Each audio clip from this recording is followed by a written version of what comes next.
Um, so did everybody get a chance to get software installed? Did people run into problems? Are we kind of good to go on that? Well, we'll find out, won't we? If it ends up being that you have issues, whatever, we can sometime during one of our breaks, we should get together and try to work that whole part out. I'd like to start really quickly before we jump into color theory. That's where we're going to pick up again today. Is to basically go over Wacom tablet and make sure that everybody has got this stuff set in. I'm going to give this another couple of minutes because everybody else just arrived. So we'll pause this for a second and let everybody get settled in. Okay, so to configure your Wacom tablet, on Macintosh you come up to the Apple menu down to System Settings, and at the very bottom on the left hand side it should show up, Wacom tablet should eventually show up down here.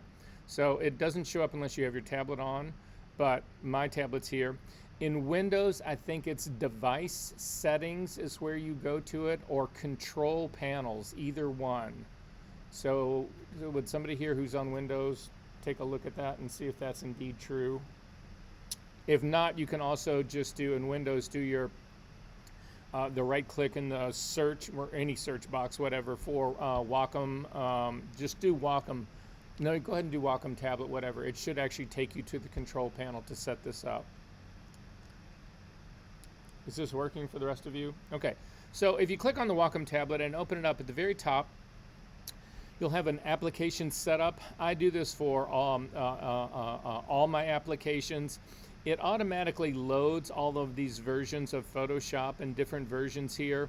I don't want to have these things set up separately, so typically I will get rid of these things and simply have it as all of my applications. But I do no changes in this, so for my case it doesn't really matter how I set this up. The reason they separate this out is that sometimes when you're doing different tasks, you want your tablet to function in different ways.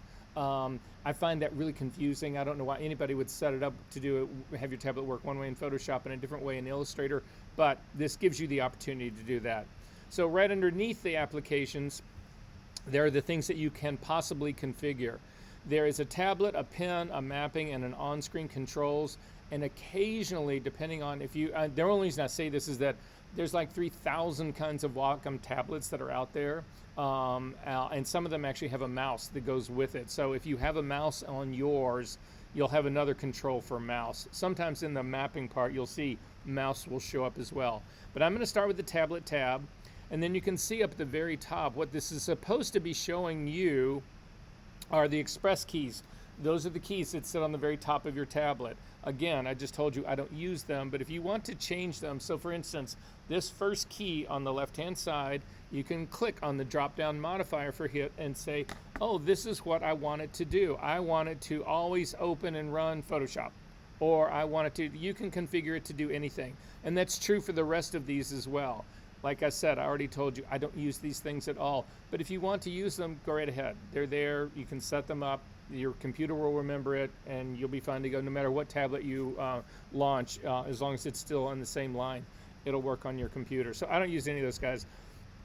The battery part, this is actually the tablet. There is no battery in the stylist. This thing has no batteries in it at all, so it'll never wear out. However, the tip on it occasionally will wear out. They make replacements for it. It's just this little piece of plastic.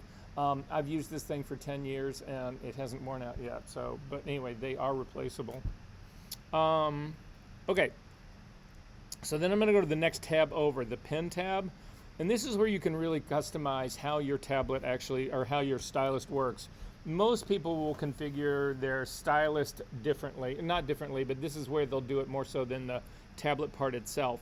So if you just take your stylus and you put it down on your tablet right now and press, you will see a visual representation of the pressure it takes to go from a soft touch to an all the way firm touch. So basically what it's talking about is what is considered a register that your stylus is actually touched down to the maximum amount of pressure. And the reason pressure in these things matters is that you can set up pressure to do different things in different programs.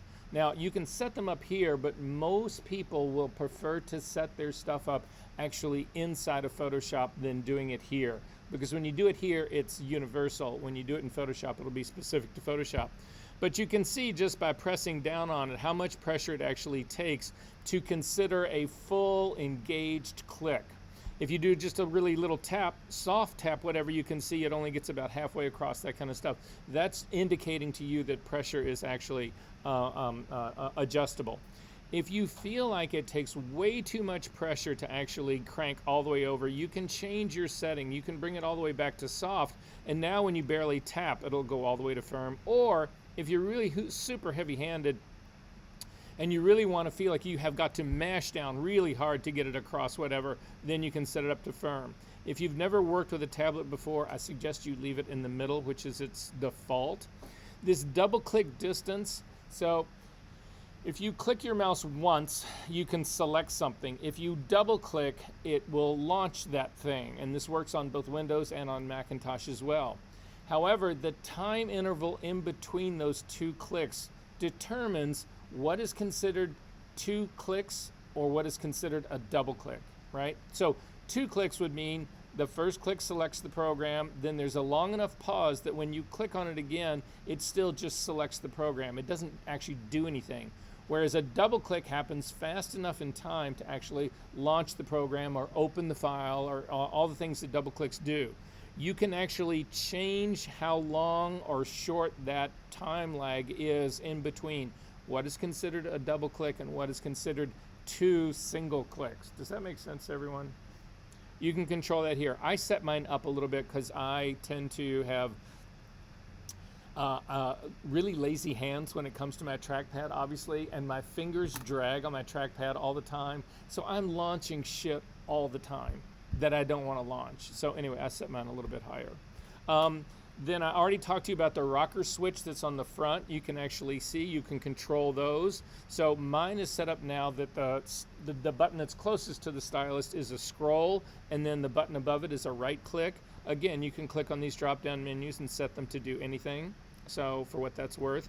There's also an options tab on here, and in the options tab, this allows you to actually hold the pen tip close to the tablet, and it will actually function as a right click. Again, I tend to leave all of this stuff at its defaults. I try not to get too tricky with this stuff, especially if you're just starting out. So for me, I'm going to leave this at my defaults. I'm going to go back to that. Then we're going to go to the next one over. Again, if you somehow screw all of this up, there's a default button right here you can just click on. The next one over, I'm going to click on mapping. And on the mapping part of this, this is how you relate your tablet to your screen. And you can see right here in my situation, I do not have mine as a full tablet to screen. If I click on my tablet drop down, you'll see it's just a proportion part right here. This is how I have mapped mine. So typically these things right out of the box, you'll see that the top corner that's right underneath the express key and on both sides, that represents the 2 top corners of your screen. And then there is the bottom corner and the bottom corner down here that represent the bottom of your screen. For me, when I'm working on a tablet, I like to rest my hand on the bottom part of the tablet. I don't like to actually drop off the tablet. I don't like to do this. To get to the bottom of the tablet, I've got to come off and my hand drops down, and I hate the way that feels. So I remap the bottom of my tablet. So you can do that by simply dragging these controls right here. So typically by default, it starts out like this. I push the control up like this, and now what's going to happen here on my tablet is the top corners remain exactly where they are, so they will actually be to the top of the screen. But then about an inch up on my tablet is where the bottom of my screen is. You can change these any way that you like. Again, when we're working here in class, the amount of space that you actually work on these things is incredibly small. So, but that's very different if you were if you were working in Illustrator, if you were working in Painter or something like that. In those programs, you need to do, as a painter, you need to do big gestures. For us, we stay in these really small little defined spaces to do these really precise things. You don't need a giant tablet to do that. Wacom has got tablets that are the size of this screen right here that are actually LED backlit. You actually work on it. It feels like you're working on a screen itself. You don't need that for retouching. You need that, again, if you're a painter or something like that, where you need those grand big gestures, you can do all of that kind of stuff. But in my case, I don't need those, and you don't either.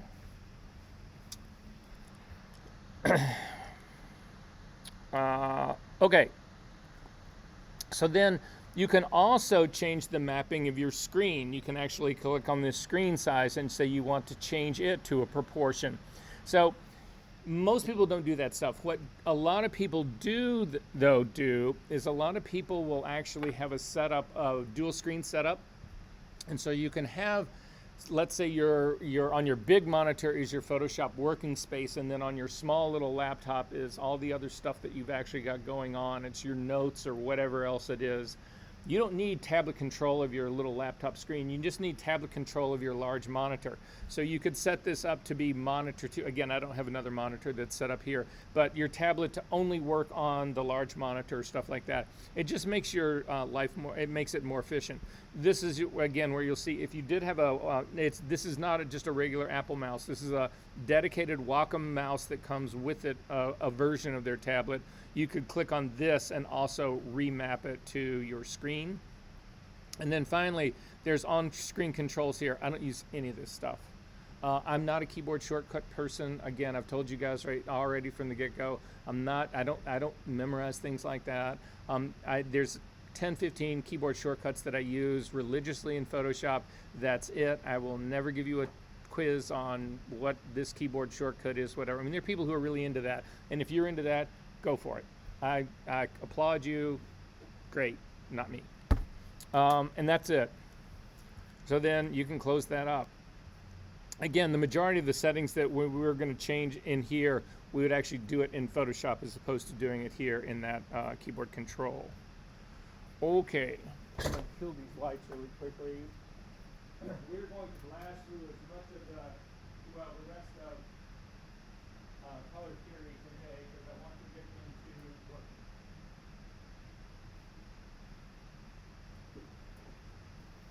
So my first question is, who in this classroom can tell me what bit depth is?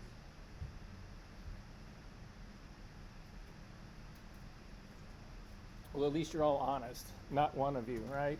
But we talk about this all the time. We talk about 8-bit images and 16-bit images, right? We've all heard of this, right? Right? Well, this shit matters. So I'm going to get through it as quickly as I can, as painlessly as I can.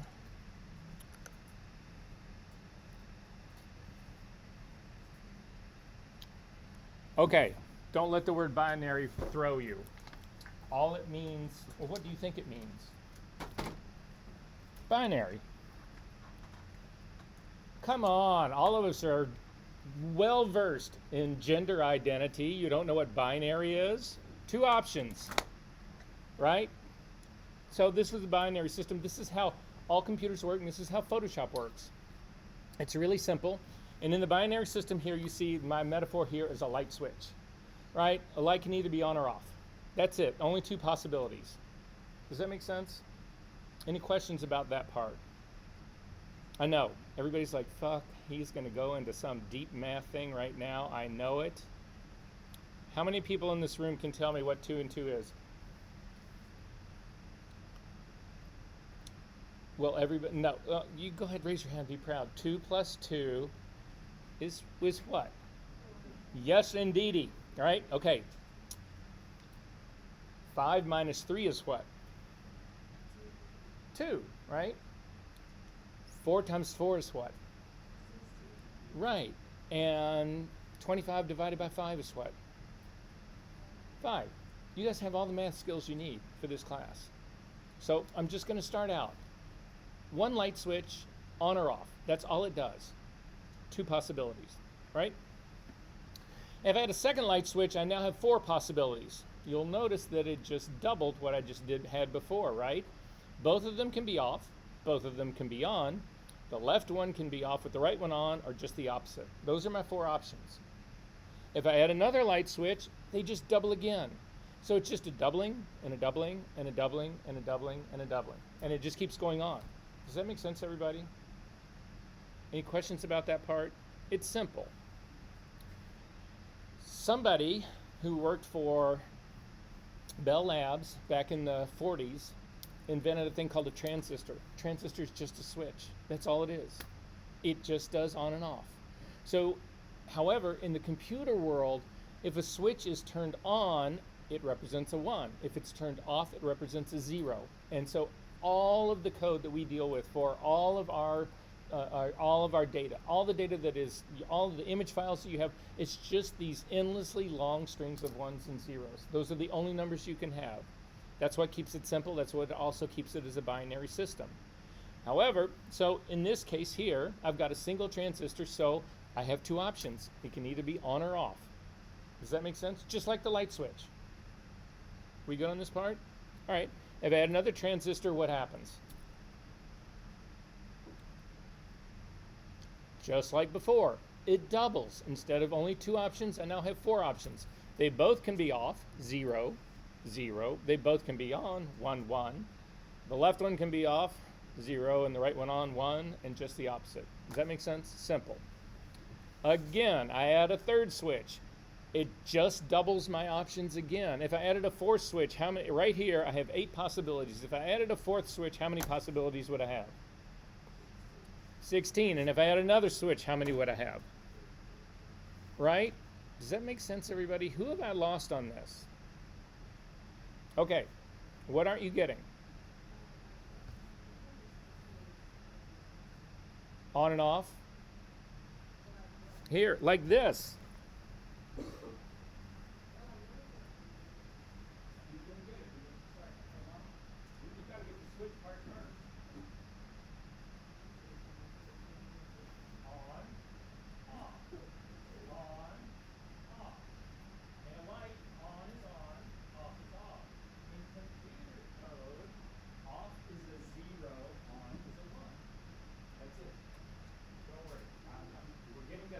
How this figures into Photoshop.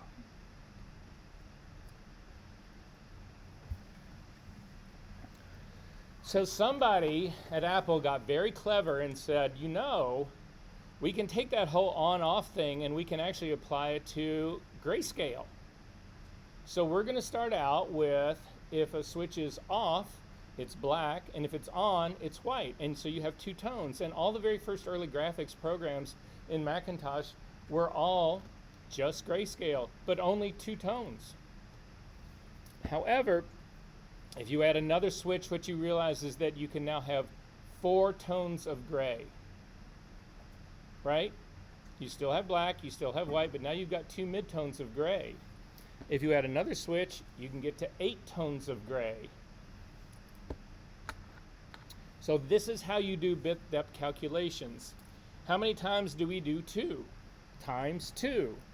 So if we take this as, if you just count up the number of 2's here, I've got 1, 2, 3, 4, 5, 6, sorry, 1, 2, 3, 4, 5, 6, 7, 8.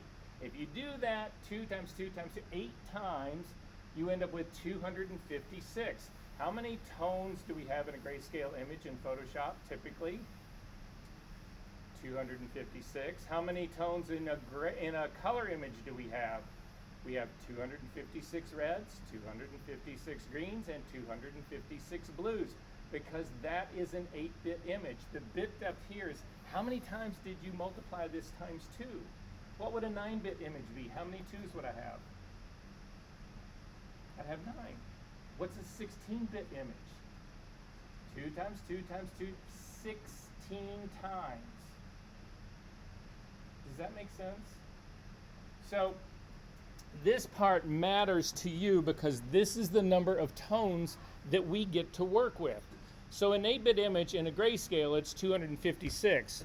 If we actually go to an RGB image, it's 256 reds, 256 greens, and 256 blues. It's still that same 8-bit range. It's still that 256 possible reds, 256 possible greens, and 256 possible blues.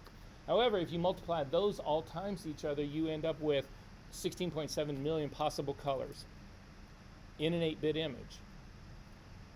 We good on this part? Don't worry, I'm going to show you what this looks like in real time. This is a scale, though, that shows you how many colors you really have in a bit depth. So if we start with a 1-bit image, again, the switch is just one switch. It can be on or off. So you have 2 colors of gray. That's it, black and white. However, you have 8 colors of, you have 8 possible colors in here. You have black and pure red, you have black and pure green, and you have black and pure blue. Now those blacks mathematically are different, even though to us they all look the same. But you have 2 reds, 2 greens, 2 blues. 2 times 2 times 2 is 8 possible colors. So you have 8 possible colors here. If we come down to an 8-bit, you have 256 possible colors in a grayscale, but you have 16.7 million colors that are possible. But as we were talking last week about the difference in Adobe Photo Space, Adobe RGB, and ProPhoto RGB, and I kept saying, if you're going to go to ProPhoto RGB, it's so big, you need a ton more colors to actually describe that space, or the distance between colors starts to tear apart, and you see, instead of it looking continuous tone, you just see it jump. You see these big jumps. I'm going to show you some examples of that. But in 16-bit, you have over 281 billion colors, not 16.7, 281 billion colors to describe that gigantic space. So bit depth is how many colors or tones do you have to describe your image. We typically work in 8-bit, but if you need to use a bigger space, you need more colors to do it. Most cameras today, your camera's a typical Canon or a Sony or a Nikon, most of those are shooting in 14-bit to 16-bit. If you're using the Phase 1 backs, those are all 16-bit. A typical Canon 5D Mark II is probably a 14-bit camera. You can actually see it's got 4 billion colors in its color space. Make sense? Okay. To show you what that really looks like, this is a 2-bit image. All it's made up is black and white. This is 4-bit. You can see it's only got 4 tones in it. It's a very posterized kind of look. This is exactly what I was talking about. Does this look continuous tone to you? Continuous tone would be a normal black and white photograph. Does this look like a normal black and white photograph where you cannot see? No, you see the steps in between. See the things on the very bottom? These are your tones. You've got a white tone, a mid-gray, lighter, a darker gray, and a black. Those are the 4. That's it that you get for this. This is what I'm talking about. It pulls the tonality of your image apart.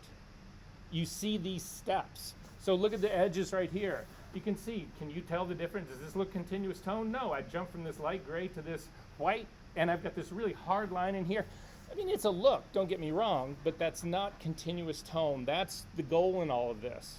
So if I go to 4-bit images, it gets a little better, but there's still posterization. Look at the stuff up in her arms in here. Look at the stuff in her chest right in here. You can see this is all, they call this posterization. Does that make sense to everyone? So again, 4 bits is not enough to describe continuous tone in grayscale. This is all in grayscale still. We're going to do color in just a second. So once you get to 8-bit, you have 256 tones. You have the illusion of continuous tone. This wasn't some magic number. This was a bunch of scientists who just sat down and said, how many tones do we need to give the illusion of continuous tone? Now in silver photography, you don't run into this problem. But in digital photography, you do. In digital photography, these are discrete tones. In digital photography, in silver photography, it truly is continuous tone. There are no steps in between the grays. They're infinite. Does that make sense? So this is all about how much data do you really need in a digital file to describe an image and have it have the illusion of being continuous tone. And in this case, it's 8-bit. That's what we work in. If you do this in color, you start out again, this is 8 colors. It is not just a black, black, black. It is a black red, a black green, and a black blue. So you have these 2 colors, 2 reds, 2 greens, 2 blues. 2 times 2 times 2 is 8 colors. But look at how posterized this is. That's all you get in this image. If we go to 2-bit, you get 64 colors, still radically posterized. If we go to 4-bit, you can see the step. See these steps down here? A continuous tone, you would not see these divisions. How many people have actually done pictures and seen especially like clouds and skies, break apart into divisions. You can see a skip from one line to the next. It almost looks like clouds, but it's not. Does that happen to anyone in here? You guys fucking do any photography? Anybody in here shoot at all? Anybody in here develop anything at all? You just whip out your phone, shoot shit, and send it to Instagram, don't you? You don't give a shit about any of this. So it's such a pretty day. Why don't we just call it a day and go outside? No.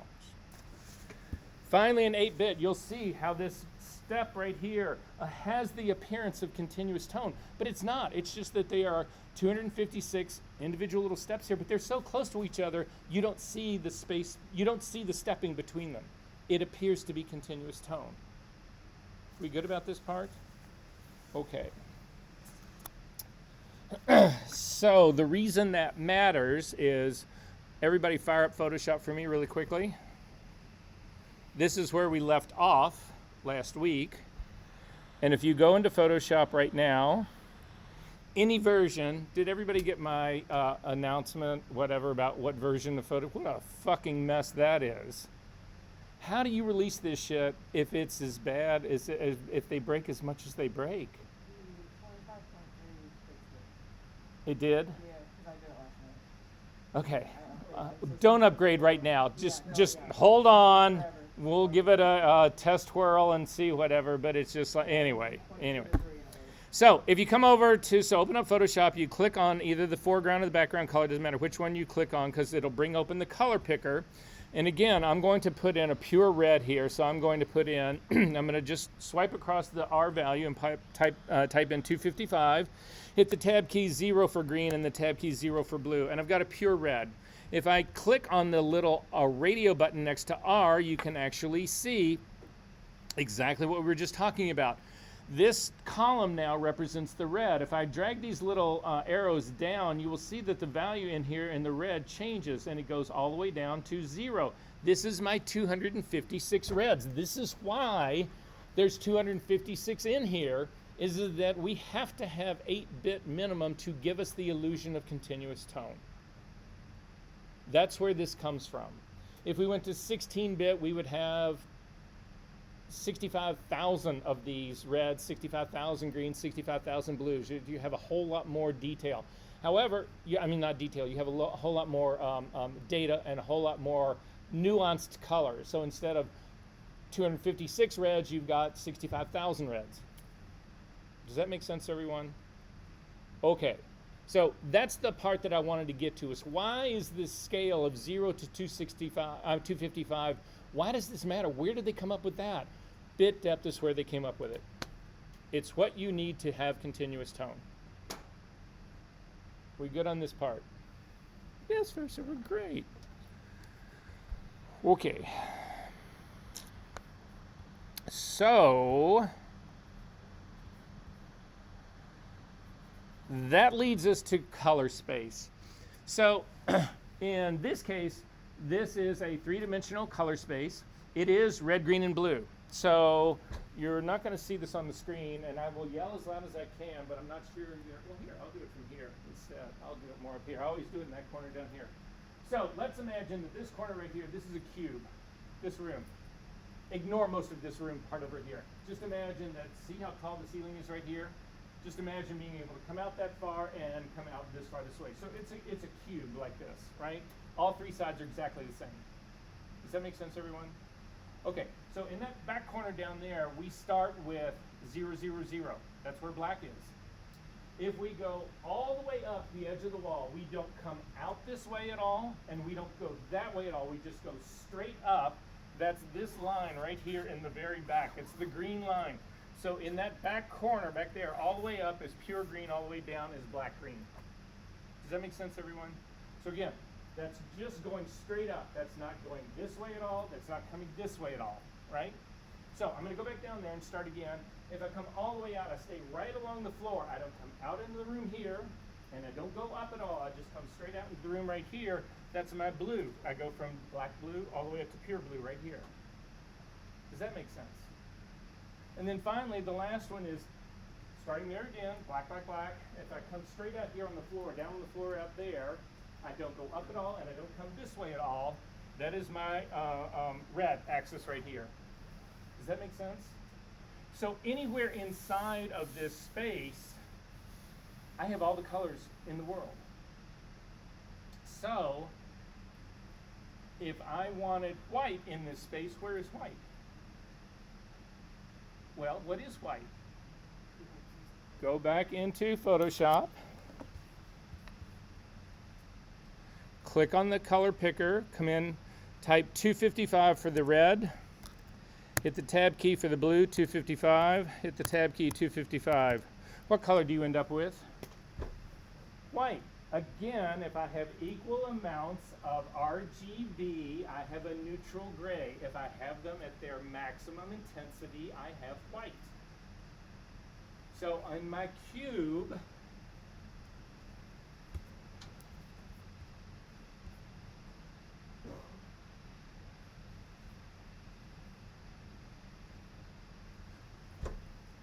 if I go all the way up to the top of the ceiling, that's 255 green. If I come all the way out, I've got 255 green plus 255 red. And then if I come all the way over here, I add 255 blue. 255 green plus 255 blue plus 255 red equals white. The top corner of the cube right over here is white. You can't see it right here. It's been removed. It would be this little corner right here. The opposite of black. Where's middle gray? Middle gray is right in the very center of the cube. Right? So what we're looking at now is instead of value for color, we are looking at location. This is the single most important advancement that happened in color theory, was to get away from trying to describe color as color and describing it instead as location. Where is it in this space? I can give you coordinates on a map. You will always get to the same place the same time no matter what. But if I said to you, can you pull out an orange green on this for me? Can you pull out a pinkish blue? Can you pour it out a yellowish red? Can you pull out a reddish yellow? Where the fuck would that be? What color would that be? What is red yellow to you? What is green to you? What is orange to you? There's thousands of colors that fall into that people would define. So color is an abstract. In order to really get color managed workflow, which is the goal of this class, we cannot be that ambiguous about it. I can't just say, well, that looks a little red to me. I can't be like that. I need to be able to specify color in an unambiguous way.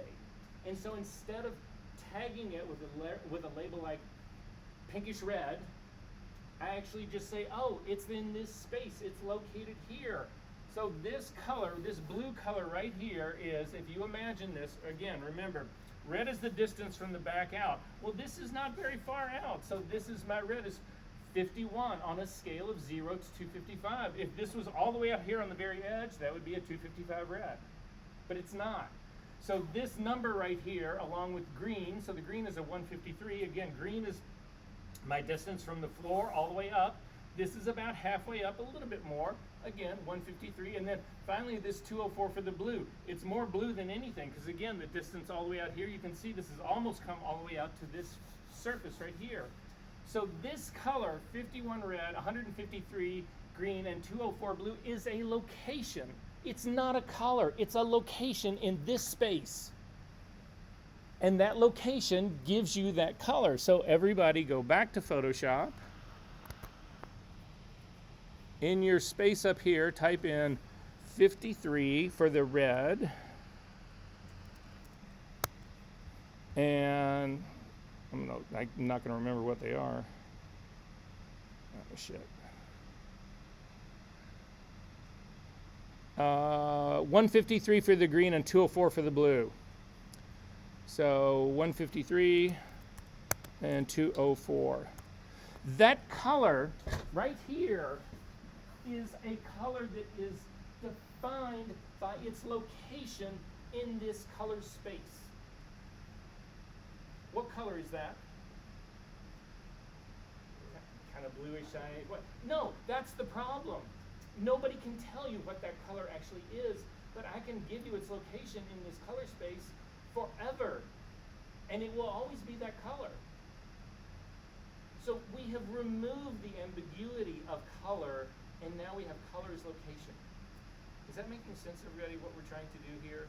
You can't imagine how important this part is in the evolution of where we get into all our controls of color in Photoshop. So, okay.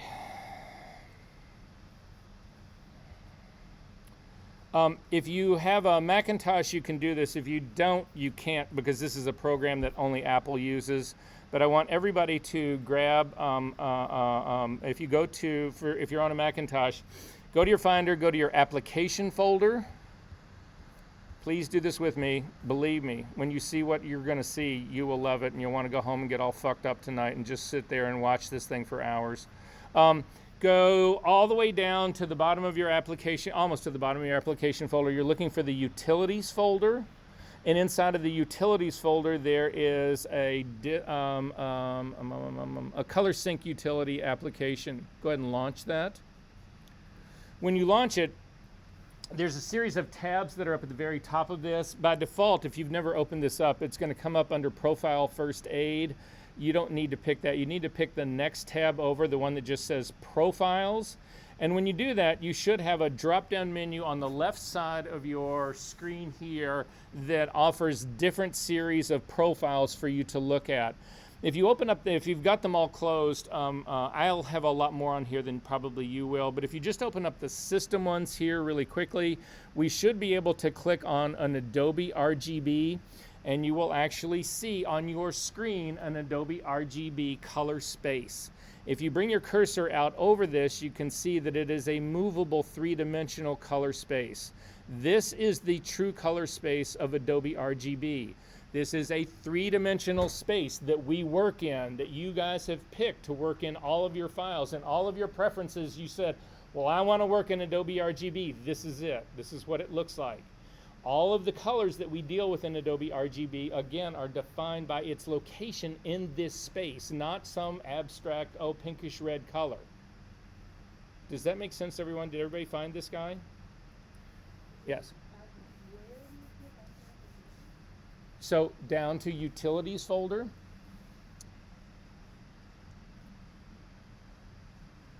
So did you open your application folder? Yeah, then go all the way down to the bottom. Well, do you have yours as icons? You're looking for the Utilities folder inside the application folder.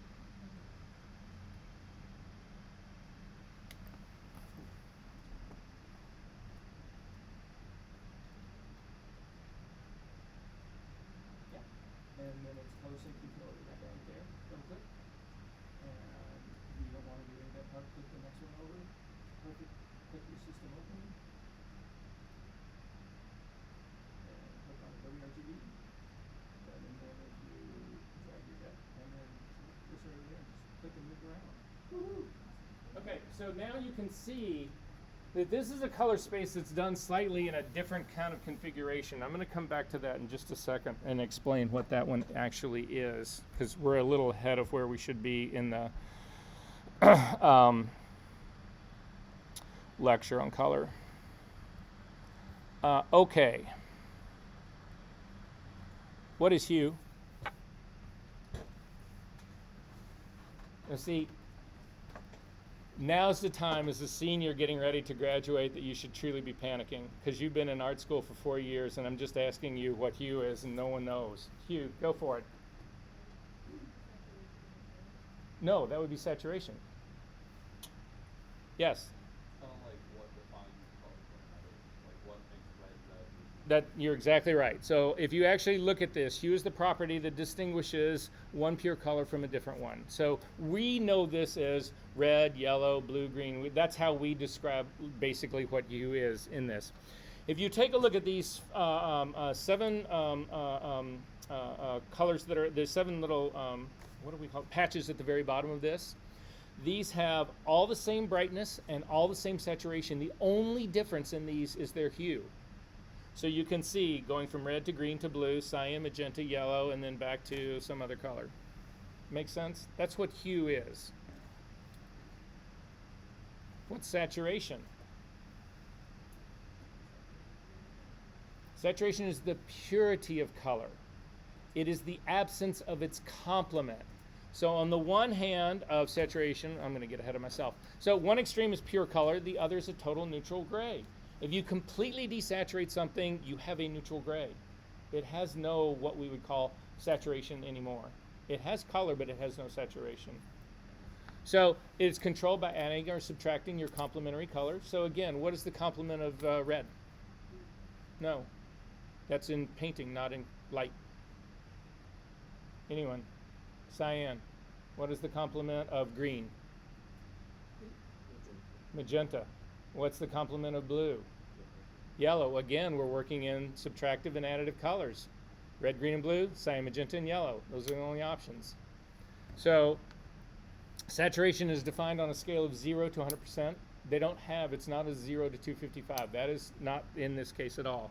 0% saturation is a neutral gray, 100% is the pure color. In this case, all of these patches right here are the exact same saturation, the exact same hue and the exact same brightness. The only thing that has changed in these is the saturation. And you've gone from a pure, really rich saturated color all the way down to a neutral gray. And then finally, brightness. This is the hardest one of all, so I'm not even going to ask you guys what brightness is. But brightness is the property by which a color appears to contain more or less light. So in this case, brightness is also defined on a scale of 0 to 100%, 0% to 100%. Every possible color appears black if its brightness is set to 0. It does not matter what the color is.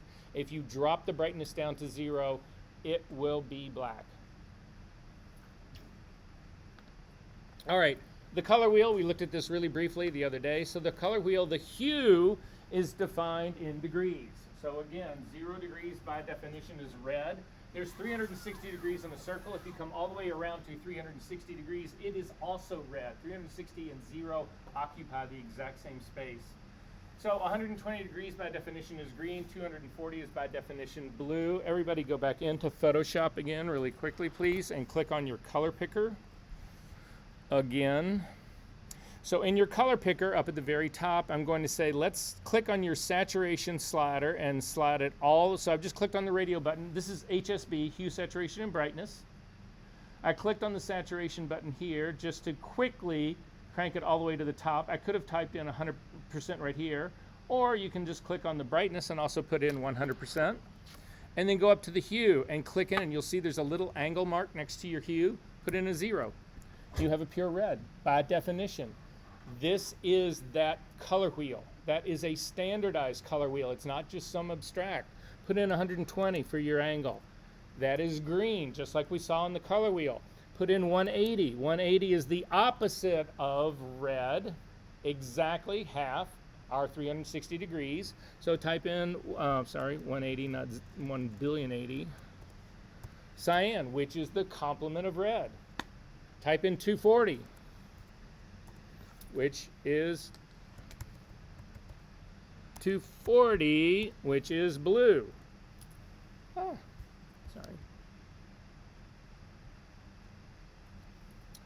180 degrees different from 240 is 60 degrees, isn't it? Type in 60 degrees.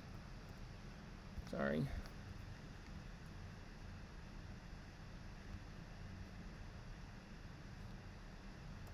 Oh, please.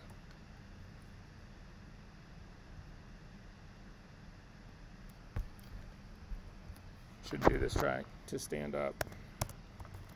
Type in 60 degrees.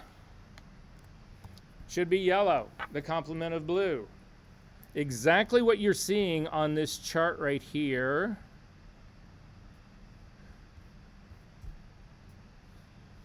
So hue is by angle around this. 0 is red, 180 is cyan. We just saw all of that part. So saturation is the distance from the center. Again, in the very center here is neutral gray. It's where all the complementary colors meet in equal parts and they cancel each other out. So this area in here is not any color. It is a neutral gray. It's not yellow. You would have to be on this line for it to be yellow. Or blue, you have to be on this line for it to be blue. It's right in the middle. They've canceled each other out. But as you start to move from this center part, which has got no saturation, neutral gray altogether, and you start to move out, the further that you move out, the more saturated you get. And the most saturated color is at the very edge of this color space.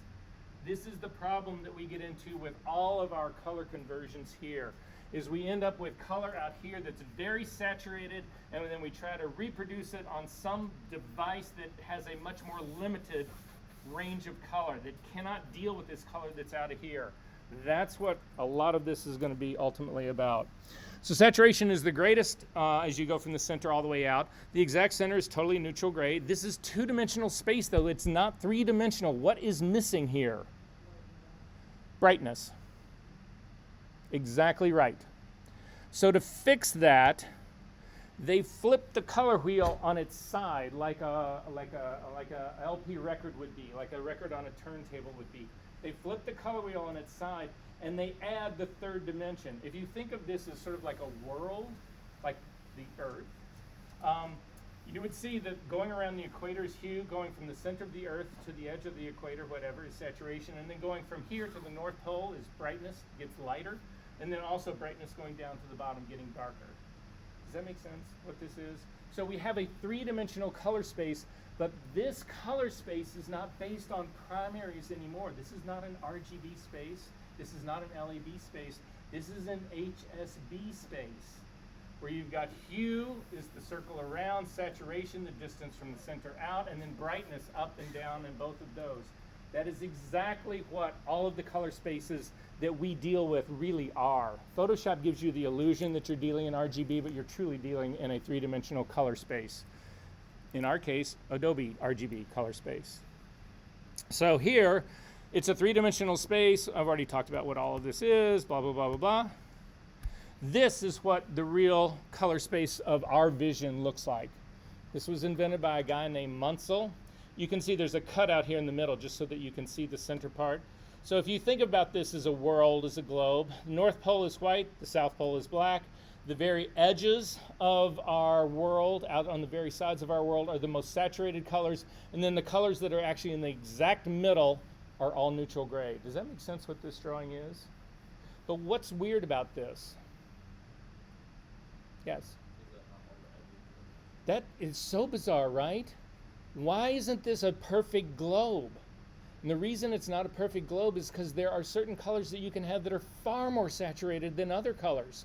So therefore, if they're can be more saturated, their distance from the center of the Earth is pushed out even more. So in this case, you can see reds, you can get really hypersaturated, but blues, not so much. Yeah, right? Greens, you can get hypersaturated. Yellows, pretty good. But again, you start getting into the magentas, but especially in the blues and the cyans, you really start losing their ability to saturate. So the world is really bizarre looking like this. So if we go back to your color sync utility really quickly,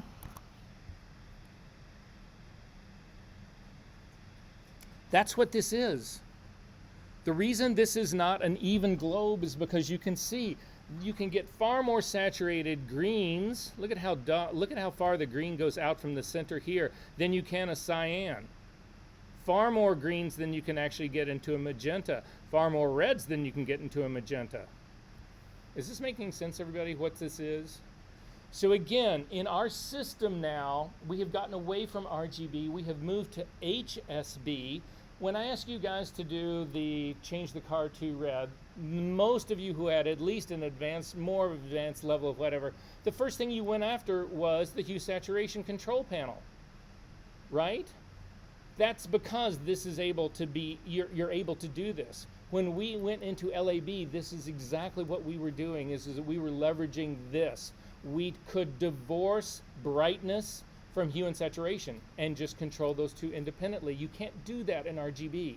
In RGB, if you change any value, you change not only the color, you change the saturation and the brightness, all three. Yes? So is there a definition between poetry and painting and poetry and Yes, the difference in the definition is that the people in painting mistakenly have called cyan, magenta, and yellow always yellow, green, and blue. Oh, That's why. It's a total mislabeling, but it's exactly the same color. It's just, it's not, everybody says, oh yeah, we're working in RGB and painting. No, you're not. You're working in CMY. That's why. Yeah. But because it is the same system, and the CMY it's exactly like painting. It's inkjet printing or offset printing, but it's the same idea. But that's why. Okay, questions about this? All right, so I'm going to show you the reason I get so upset about the settings that come on by default. So I want everybody who's got this open, so come into your color space. You can actually, I'm going to turn this so that I can see the more broader view of it. I'm looking now. Imagine I'm in an airplane looking straight down on the North Pole. That's the point of view. That's a perspective that I've got of this color space right now. Or I could flip it all the way the other around. Say, okay, I'm at the South Pole looking all the way up, but I'm going to keep it from the North Pole looking straight down on it. It just makes it bigger. If you come over to the little drop-down triangle that's in the upper left-hand corner and you click on this and you say, will you hold this for comparison? It kind of ghosts it out, but you can still see it. And then I want you to click on sRGB. That's also a profile in your system. And you will actually see the difference in Adobe RGB and sRGB. So all that ghosted out color that you can see exists in Adobe RGB, but it does not exist in sRGB. Your cameras can actually grab more information than Adobe RGB, but all of you people had your Photoshop set up, or not all of you, but a lot of you set up to, by default, work in sRGB, which is the smallest space of all, and not let you know that that's what you were doing. This gets worse. Come up and do a clear comparison. Go back to that same little drop-down menu. Do a clear comparison. You may not have this on yours, but I'm going to go look for mine. If you open up your computer, I think that's actually under computer one. What we're looking for is, yeah, it's not going to be in there. What we're looking for is ProPhoto RGB. It's going to be in other, I think. Yep. Open up the Adobe Library Systems. And it's not there. Or there. Here it is. So mine is actually way down deep in one of these libraries. I'm going to click on ProPhoto RGB and you can see it is this gigantic space. Unfortunately, this control doesn't let you get any wider. I can try and get the, yeah, it doesn't open up the screen. This thing is so big, it's gigantic. But I'm going to hold ProPhoto for its comparison. And then I'm going to add sRGB up at the very top.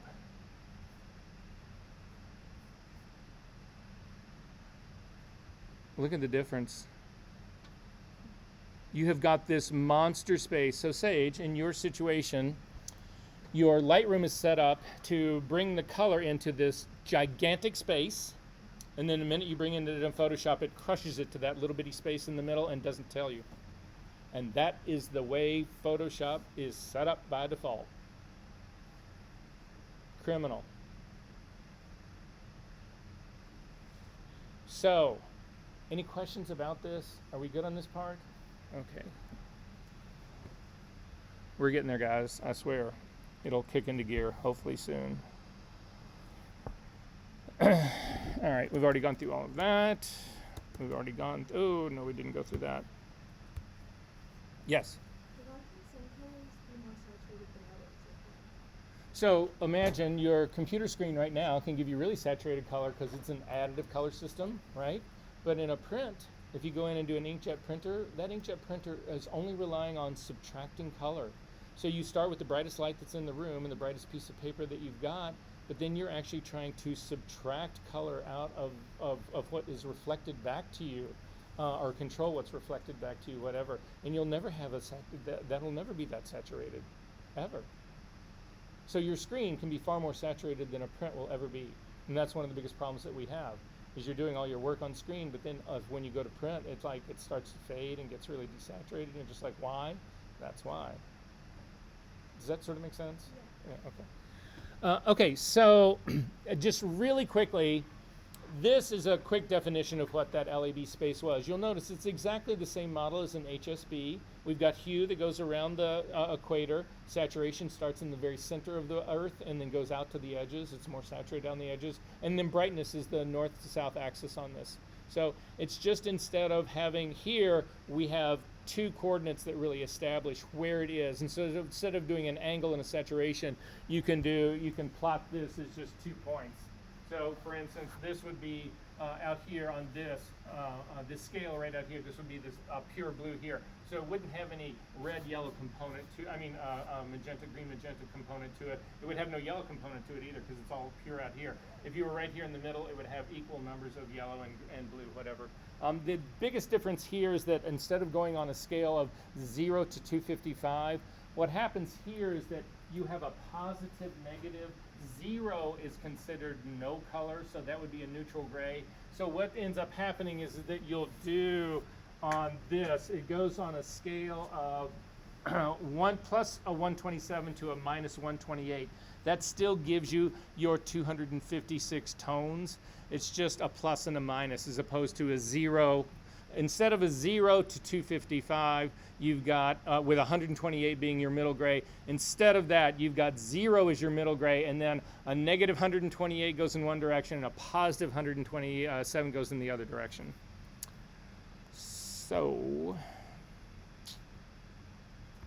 we don't need to do that. That one's done. We are almost there, kids.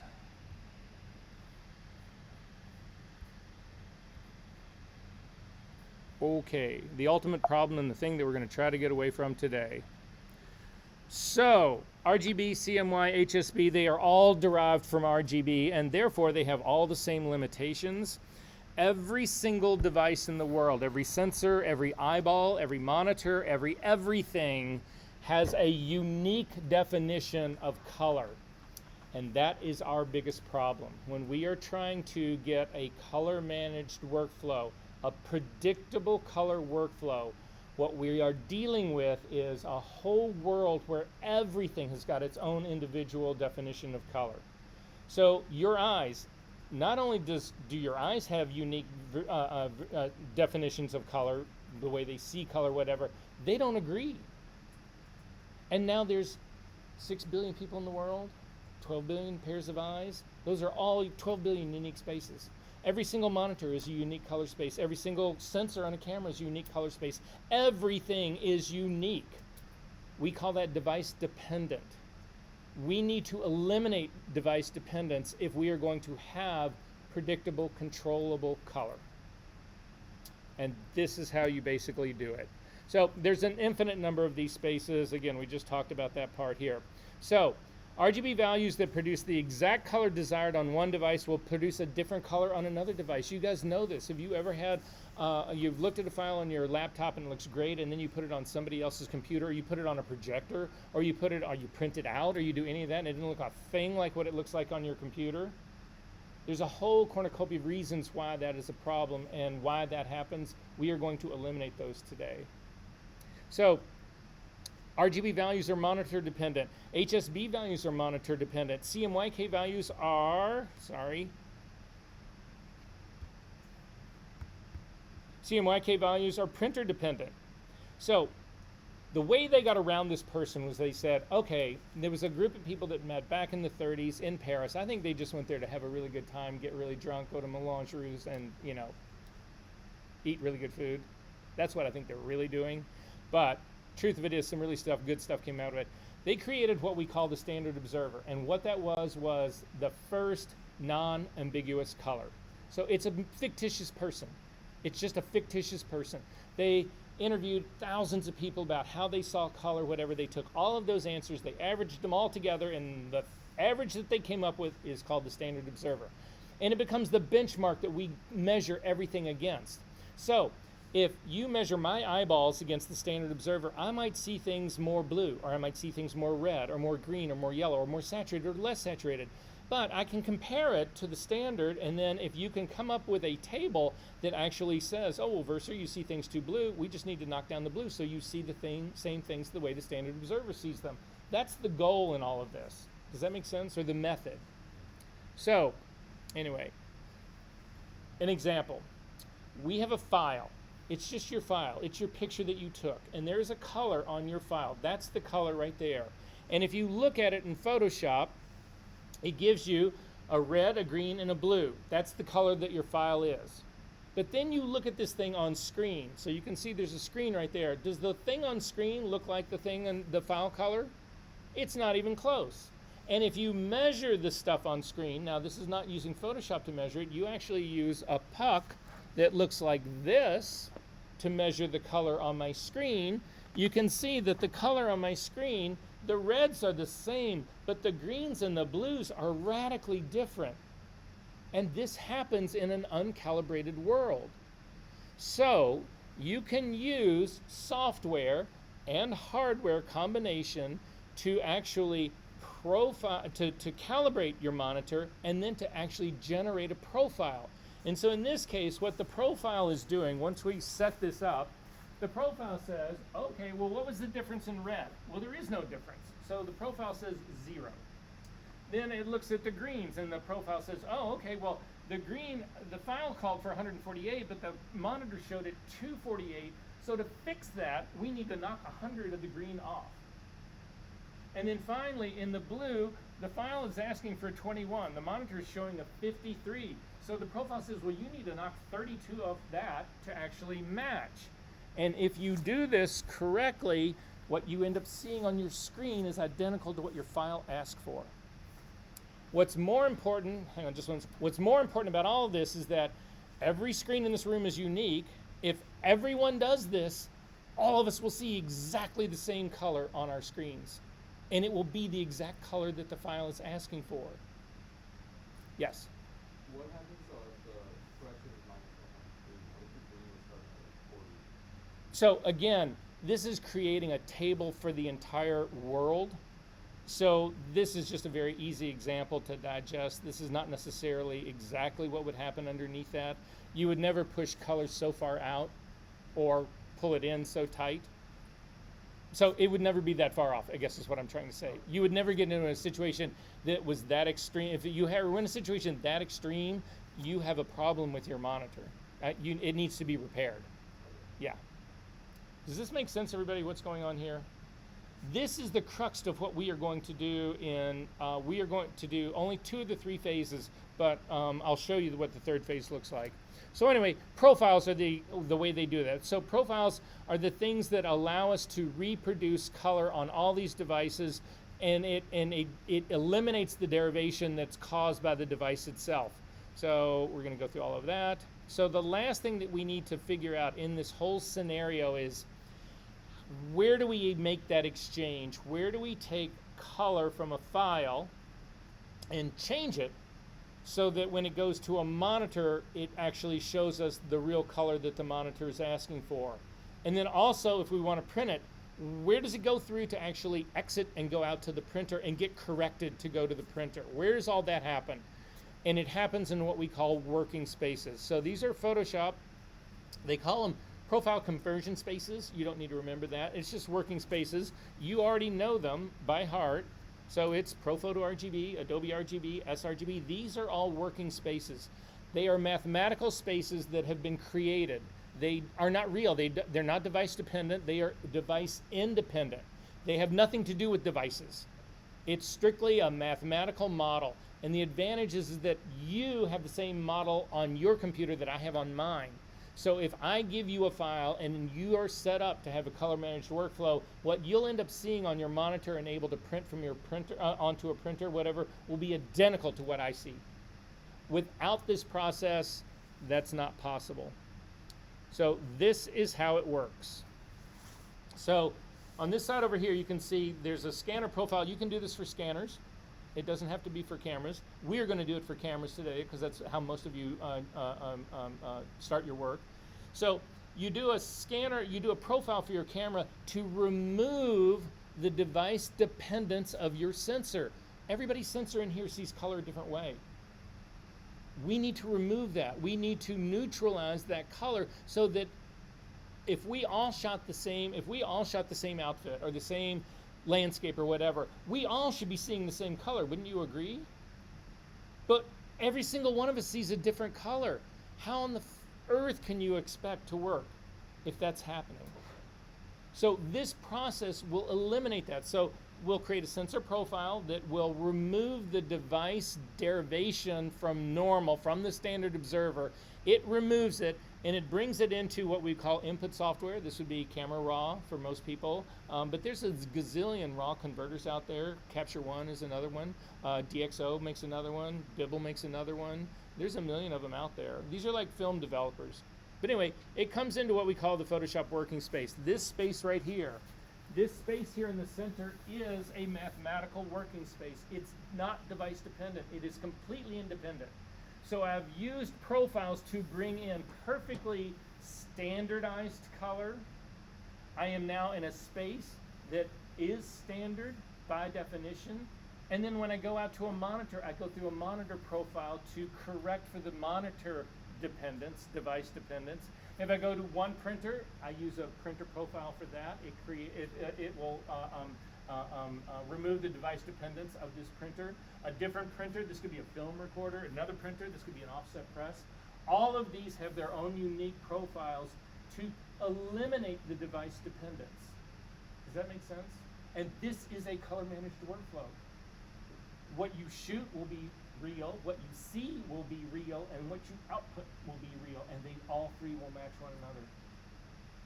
And if you put this into anyone else's in this room system, as long as they've got this set up, it'll work exactly the same way on theirs. Make sense? Wouldn't you think this might be worth it? You would hope to be worth it? Yeah.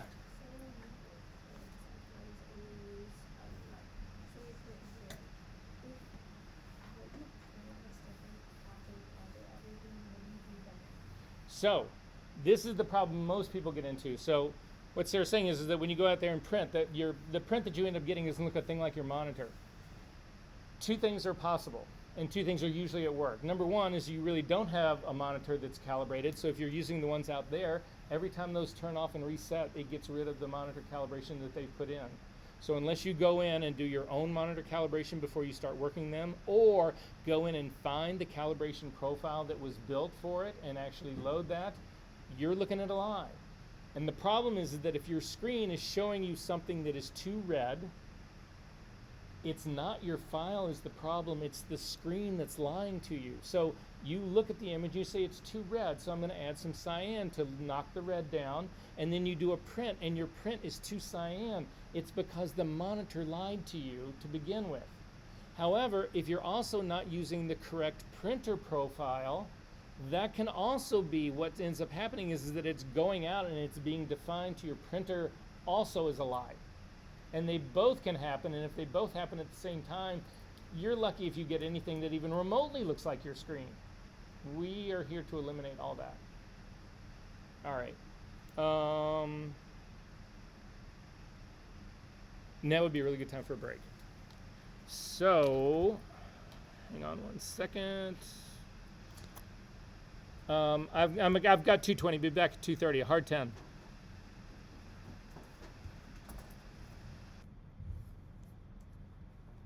So anyway, back to where we were. So this is the Holy Grail. This is what we're going after. We're going to today build a sensor profile. We're then going to do a monitor profile, calibration, and build a profile for it. We're not going to do a printer. I'll work you through the steps about how to do that. I'll show you how to do that before the end of the semester when you guys really start getting more serious about printing. But I want to do some other work today in Photoshop, so I really want to sort of kickstart that. But anyway, this is the Holy Grail. This is what we're going after. But there's one last thing before we start that I need to talk to you about, and it is color temperature. What is color temperature? It's an abstract. I mean, something that we've been talking about. I mean, you talk about it all the time, right? Use the color temperature of this, color temperature of that. So just really quickly again, so that you don't have to memorize this stuff, if you understand the system behind it, there was this guy named Kelvin, scientist, and he decided, he was looking, there was a Fahrenheit scale for temperature, and there's a Celsius scale for temperature, and that kind of stuff. And he started thinking about it, and so, not to get too deep into the physics aspect of all of this, but if you take a glass of water, just at room temperature, there's molecules in there that are just bumping around a little bit. If you actually put that in a pot and start to heat it up, those molecules start to bang into each other. You're putting energy in. They start to bang into each other a lot more, whatever, and then finally when you get near boiling point, whatever, they're hitting each other so hard they actually evaporate as steam, right? So as you put more energy in, molecules move faster and faster and faster. If you then do the opposite, if you put it into the freezer, the molecules in there start to slow down, and eventually, if you get to 32 degrees Fahrenheit or 0 degrees Celsius, whatever, they freeze into ice, but they're still moving slightly around. So what Kelvin did was he said, well, I wonder what happens when you remove all the energy and they just stop. And he calculated what that was, and that is what, and then he developed his own scale. And so 0 degrees Kelvin is what they call a theoretical black body. It is something that has no energy in it at all, 0 energy. You can't get darker than that because it has no energy in it. So that's 0 on a Kelvin scale. And then in his scale, he starts to heat things up. He takes this black body and he starts to apply heat to it. And on his scale, when he gets around 2,800 degrees Kelvin, you have the color of a tungsten light. It's a very warm, the tungsten light that we all grew up with, you know, the kind that your mom and dad still have in their house because they haven't changed over to LEDs. You know those lights? They're slightly on the warmer side. These are tungsten lights over here. Look at how warm that yellow actually is. That is not a neutral blue, that is not a neutral white over there. So anyway, in the photography world, there is a second tungsten color. So if you use like the mini moles at the photo studio or or the Smith Victors or any of those are slightly cooler. Those are set to 3,200 degrees Kelvin. Some of them are actually at 34. You have to look at the bulb to really tell. But they're slightly cooler than a normal tungsten light would be in a normal lamp, 60-degree tungsten light that you would just plug in, right? And then, so in our scale right here, you can see that that's exactly what's happening right around this area over in here look at the scale at the bottom, roughly where it's around 2,800 degrees Kelvin or whatever. This is the color of tungsten light.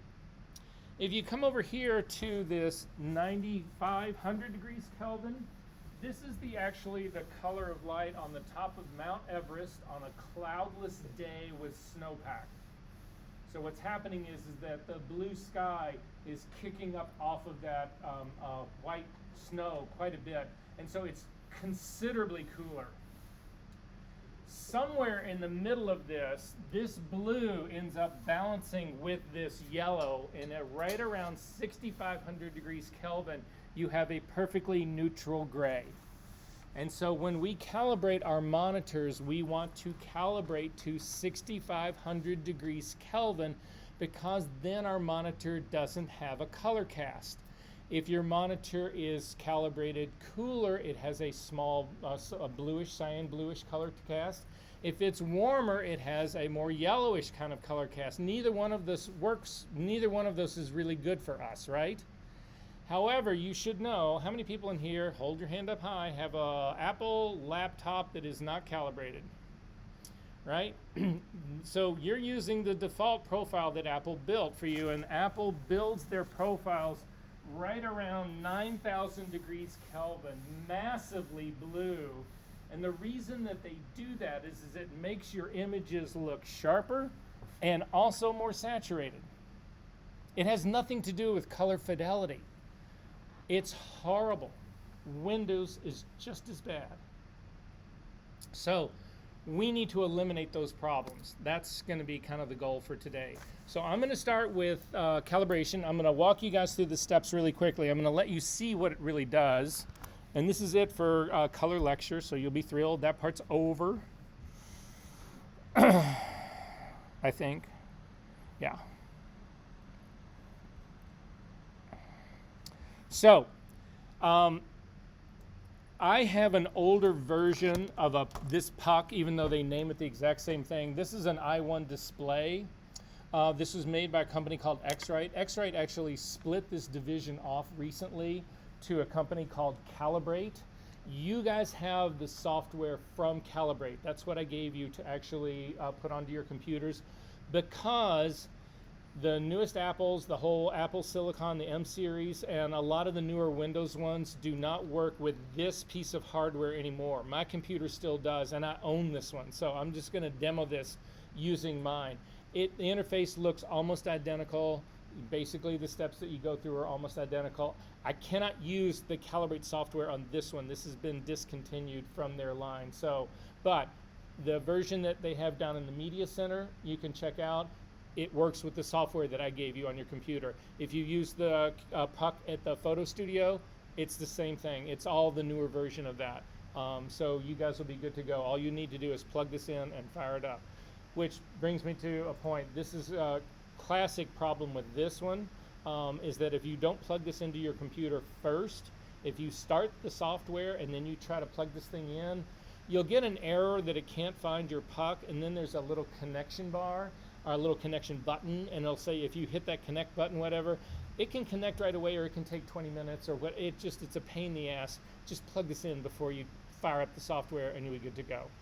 So in my case, mine is called i1 Profiler software. Yours is called Calibrate. So if you look in your utilities, I actually may have applications. I may have the Calibrate software in mine as well. No, I don't. Anyway, so I'm going to fire this up to show you. We're going to walk through the steps. Again, the process is identical for what you are going to do. So my suggestion is that, and just in talking about doing monitor profiling and that kind of stuff, if you go to the Media Center, make a reservation to just get a color calibrator for your monitor, it takes 10 minutes. Don't even plan on checking it out. Just go sit in one of those stupid little chairs that are in that little lounge area there, plug this thing in, fire your stuff up, 10 minutes later, hand them back to calibrator, and you are good to go. So how often should you calibrate? You should calibrate whenever you are doing serious color or tone work. So your calibration will stick for a while, but it'll also drift over time. Monitors change, they age, they do all sorts of things. So anyway, I'm just saying, that's how often. You don't need a color calibrated monitor to read an email. You don't need another one to actually type, something in Word. You don't need it that way, but you do need it to do this kind of work. All right. So you'll notice right here it says this comes up and it says this is the last version of the software that supports what I've got plugged in. Fine, I know that. So you're going to click on Display Profiling. You'll see you can actually profile everything. Now this puck will not do a printer. It will do a projector, and it will do it won't do a scanner, but it'll do a projector.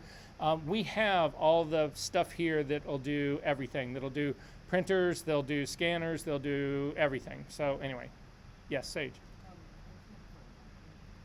Can't find. You don't have iProfiler. You have Calibrate. Oh, so you're just explaining this. I am demoing because it's the same interface. It's not identical, but it's the same. It's just this is what you have is a later version of this. What if I also don't have We'll talk during the next break. Okay. So in this case, you'll see I've got two things that I can calibrate. One of them is my screen. The other is this projector because it's connected. So I'm going to do my screen. You do not need to change and should not change the mechanism that drives your monitor. You need to know exactly what would be going on in here, and the specific reason. It knows, it looks at your system, it actually pulls the information from your system and plugs this in automatically. Leave this where it is. This matters though, this D65, what would that stand for, would you think? I don't know, maybe daylight 6,500 degrees Kelvin, which is what? It is a neutral color on the Kelvin scale. It's the only neutral color on the Kelvin scale. If you start getting higher, 7,000, 7,500, you're blue. If you start getting less than this, 5,000, 5,500, 5,000, whatever, you're warmer. The further you get away from this 6,500, the more color cast you are putting in your monitor. So this is a neutral color. This is a neutral tone, which is what you want. This next thing down here, luminance target. We talked about what set your black point of your monitor. What sets the black point of your monitor? We talked about it last week. We had demos of it. Oh, Versa, there was somebody in here who demoed that. Wasn't there? Yeah, it was me. Yes. Exactly. The level of light in your room is what sets your black point. So you need to have a relatively dark room, and the light cannot change in it. Don't be starting out in your kitchen in the morning with a bunch of light streaming in and edit till right into the middle of the night, you will have a 2-stop difference in contrast between those 2 times of day, and it has nothing to do with your file. It is your perception based on the ambient light in the room. So that is our black point. What sets your white point? The brightness of your monitor. Everybody in this room, I can tell you this now, I would bet, I won't bet my life on this, but I would bet every penny that I have in the bank, everybody in here has got a computer that's driving their monitor at least 2 times brighter than it should be. In most cases, it's 3 or 4 times brighter than it should be. So back to your issue, problems in there, your monitor is set too bright, so you are looking at your file going, Jesus, this looks too fucking bright, so you put a curve on it to push down the exposure. The problem was your monitor, not your file. So then you print. How many of you guys print first time out? First print out classically is too dark. It happens to everyone. It's because your monitor's too bright. It's got nothing to do with your file. Make sense? Guys, I'm trying to give you the keys to the kingdom. To eliminate. How many of you guys do test strips for color? I haven't done a test strip in 30 years. If my first printout isn't exactly what I'm seeing on my monitor, it's such a minor adjustment, and I'll look at my print and I'll actually pick up the problem in my monitor. Oh, I should have seen that, right? Blah, blah, blah, blah, blah. Second print, that is it. Isn't that what you want in life?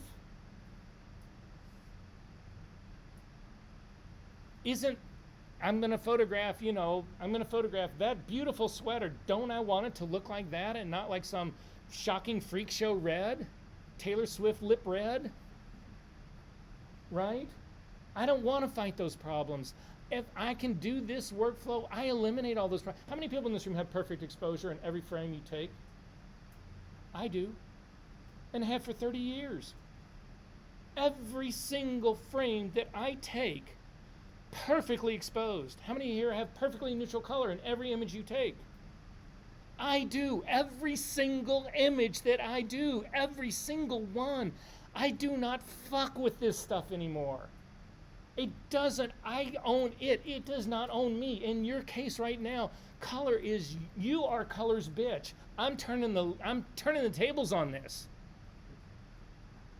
So at any rate, this number that you set here is the brightness. Now what this is it's a candela. It stands for candela per square meter. You don't need to get in all that. What you need to know on this is that the color setting in here, I set mine at 140. The real range you want to be in here is somewhere between 120 and 160. 140 is the sweet spot for me, so that's just where I'm going to tell you to go. So you can set the value in here. Sometimes you'll have a drop-down menu on these, and they'll actually say, a lot of them default to 120. 120 is pretty close, but anyway, I'm going to go with 140 on mine because it's who I've been working with for a long time. We haven't gotten into linear representation of data on your screen, and not gonna in this class, but this gamma, the gamma control down here that you see is a 2.2, that is a contrast value. You have to put contrast onto a digital file to have it look normal on your screen. So this is just how much contrast. This is the standard. So these 3 numbers are the standard that you are going to want to use. Now when you start the calibrate software, it's just going to say, do you want to calibrate for photography? And you click on the photo button and it will put all these values in for you. But you should still know what they are, just to check, double check and make sure. But D65, 140 candelas per square meter in your brightness, and a 2.2 in the gamma correction of your monitor, the contrast correction of your monitor. Right down here where it says adjust profile based on ambient light, this is the last thing in the world you want to have happen. Because you're trying to eliminate variables, this introduces one. What it does is it takes the camera in your computer, it measures the ambient light in the room and says, Jesus, it's really, really bright in that room. We need to make this monitor really bright. Well, that defeats the whole purpose. You're setting this at a set value of 140 candelas per square meter, and then you're going to click on a button that says, oh yeah, and by the way, just adjust that at whim. This gets worse. If you go, so this is, there's a whole PDF for the Windows people as well as the Mac people about this, about how to set up your computer. I'm just going to show you the Mac version of it right now, but the Windows people need to do the same thing. For the Mac people, come up to your Apple menu, down to your system settings. And the first place you need to go to is your displays. And in your displays, when this pops open, I'm going to click on my built-in display. What you need to do is there is also an automatically adjust brightness button here. You can get hit with this twice. You need to make sure that's turned off. You never wanted that on to begin with. Then True Tone. True Tone actually changes the color of your computer at night. It makes it slightly warmer at night to fight the dominance of blue that's coming out of your screen, to be easier on your eyes. Both of these will fuck up your color. So you need to make sure that both of those things are turned off. You would think you would be done. You're not. Click on Accessibility next.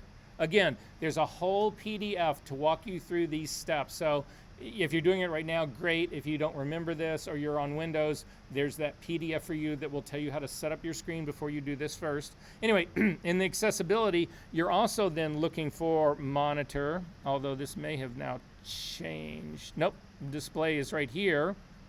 Click on display, and in display, you want to make sure that your display contrast is always left at normal. This is not the place to change it. And then down here, sorry guys, this is brand new for me on this one. No, transparency. You want to make sure that you reduce the transparency, because what this does is this actually allows a screen that you've got up to see through or what's underneath the screen. It's a very cool Macintosh feature. The problem is that we are going to have the screen actually showing us color and using this puck to measure the color. And if you can see through to the screen that's behind it, then whatever's on the screen that's behind it is going to mix its color into the color patch that we're trying to measure, and you will get a false, you'll get a perverted profile. So anyway, when I get all of this set up, I'm going to say, okay, this is great. I'm going to click the next button. At the very bottom right here, or at the very top right here, it'll say Start Measurement, and I'm going to click on Start Measurement. And then it gives you this little animation to walk you through this. This is going to be the same on, even though mine's an older puck, it's the very same. So on this puck, you'll see the lights are flashing on it right now. It's warning you. It's saying, okay, pay attention, do something. There's a protective cover on these pucks. You need to lift the protective cover up and then spin it around, and it will reveal this clear glass lens. That's what does the measuring. This frosted version is to measure ambient light in a room. That's not what you would use. It's the lens that you actually use. This is a little counterweight on the other side of it. You can actually slide this up and down the cord so that this is going to sit on the back of my computer so that this hangs in the very middle. You'll see, well, there's a picture of it right there. It'll also tell you to slightly tilt your screen back so that this thing leans against it, as opposed to having your screen tipped the other way, which will leave this hanging in front of it. I feel like a flight attendant right now, right? And if this drops, you grab the mask and put it, no. All right, so this is gonna say, tilt your screen back and then hang this thing in the very middle. So that's exactly what I'm gonna do on mine. I would suggest, before you do this, make sure your screen is a little bit clean. If, like me, I spit all over my screen when I lecture, whatever, so, and it's just, yeah. So microfiber in the center part, just make sure that's the only place it really matters here. So I'm gonna go ahead and say okay to this. And then I'm gonna hit next. And so the first move it's going to go through here is it's going to do a quick run on the brightness level of my computer. It's running the three primaries, black and white. And then it's going to come up with a little value right over here, and it's going to say, okay, the target luminance that you wanted on this is your brightness of your screen is 140, and we're measuring 144. That's close enough. I would leave it right at this. But for you guys, again, I'm telling you right now, your screens are just screamingly too bright. The reason that you're all going to be blind by the age of 30, no. So here's the trick. The problem with this on not only Macintosh, but on Windows as well, there's no place to do a finite setting of your brightness. They just give you these stupid little, like, animated things. So Apple's looks like this. If you actually get yours brighter, you can see the little sun with all the little teeth at the bottom. That's how it controls the brightness. This thing works live, so you can see right now that now my luminance is 521. That means my screen right now is 3 times brighter than it should be. So again, I'm editing away, I'm trying to make my files look good, but it's 3 times brighter than it should be, so I throw a curve on there to make it look good on my screen, and then I print it out and it's 3 stops underexposed. That's what's been happening to all of you all along.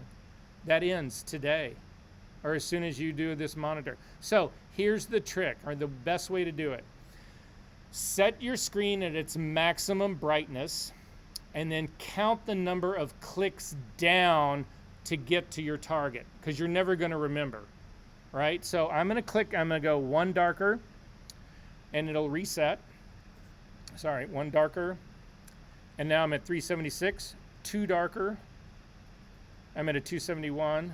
3 darker, I'm at 196.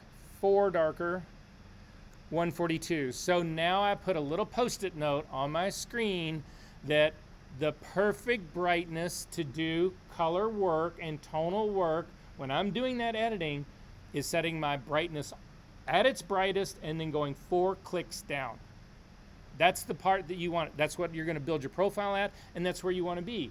So if you end up like shooting outside in the middle of daylight and you need to really crank the brightness up on your screen, go ahead and crank it up. This only matters when you are really doing color critical work.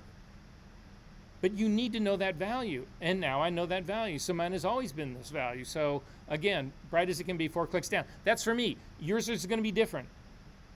Understand? Okay, and then I'm just going to hit next. So then what's going to happen here, and it's not the longest process. It does not take that long. You shouldn't be that. You'll see there's a patch count down on the bottom. So what's happening now is that the software is actually kicking out colors, and the software knows exactly what the color should be, and the puck is measuring the color that my monitor is showing it. They're never the same. So what it's doing is it's saying, what's the difference? I'm asking for this again, the example that I showed. I'm asking for a 148 green and it's giving me a 128 green. That difference, it builds that into a table that will then eliminate that derivation, eliminate that discrepancy. And that is what a profile is. It's doing 2 steps here though. The first one is it's trying to get my screen to be D65, no color cast. Then it's flashing these colors. So again, it's a 2-step process. Calibration is one, profiling is the second. It's going through and it's going to do the second set of that to actually build the profile. And then finally, it's going to do a 3rd round of, not all these patches, but a 3rd round of it to verify that the profile works. So if you get this, yep, your profile was built successfully, all of a sudden you have a monitor that you can now trust. That doesn't seem like it's taken us 2 hours to get here. That seems like worth it, don't you think? I've got a monitor now that I can believe in, a monitor that won't lie to me about my color or my brightness.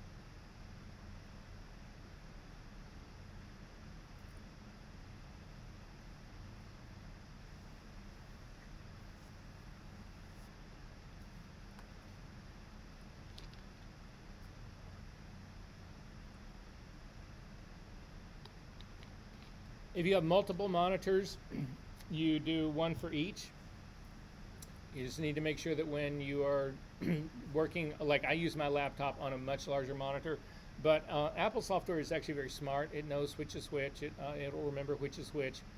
Windows is a little bit more challenging. So there is a relatively, once you do this whole step on Windows, because it'll put it in the proper place, you have to go a little bit deeper to make sure that Windows is not happy when you tell it that I don't like the default profile that Microsoft built. I want to use my own. Windows is happy to let you do it once, but they want to kick it back to the default every time. There's a way that you can actually get yours to stick, and you just need to go through the process. Again, it's all spelled out with pictures and everything in a PDF that's in your folder for week number 2.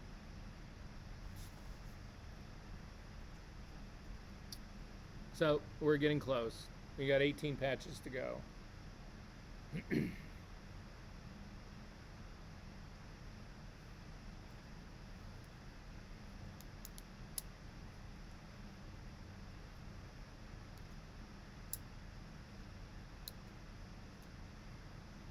So it's doing the verification right now. What it does is it gives, to actually verify this, it gives you a complete step from black all the way up to white and all the grays in between, and it measures to make sure that all of the gray, it's doing it right now. It's making sure that the grays are all neutral, and then it's going to measure the red, green, and blue primaries, and then it'll have its profile.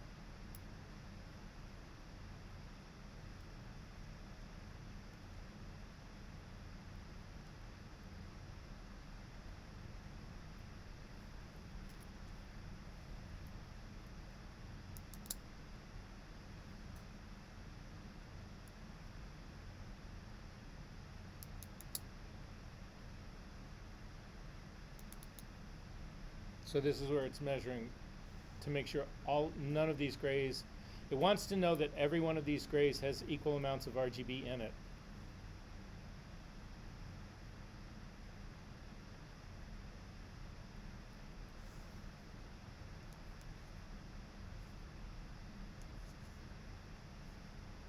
And then these are the 3 primaries to set the sort of the parameters.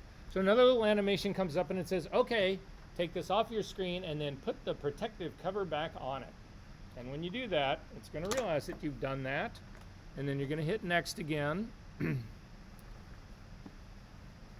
it's going to say, measurement successfully completed. This is a set of before and after colors right here. The color on the top left-hand part of the patch is the color that was requested. The bottom half of the patch is the color my monitor showed it. How can you work like that? Is that even remotely close? Look at the difference. Look at this. That's what we want. That's what we gave you. That's what I want. That's what we gave you. Hyper-saturated in the yellow. Not anywhere saturated enough in the magentas. Look at this. I mean, that is crazy right there. These aren't too bad. The primaries aren't too bad. The greens get pretty fucked up. The blues, not so bad. But look at this. Look at this. Look at how much color cast I'm actually picking up in my neutral colors. All of that pink.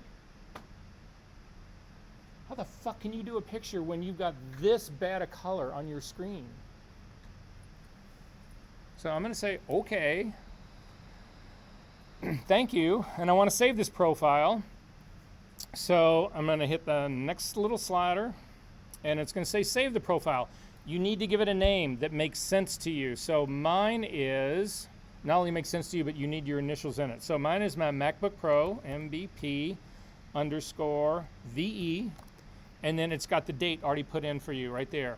You need to do this so that you know what monitor you are making this for. Don't just put in these abstract numbers. You'll just see, abstract names. Because again, if you do this over and over and over, you can end up with a lot of these, and you always want to know the one that you're actually going for. So I'm going to hit Save Profile. And it's going to say it was successfully saved. And now if I go to my monitor, you can quit now. It's done. I'm going to go to my system settings and to my monitor, or to my displays.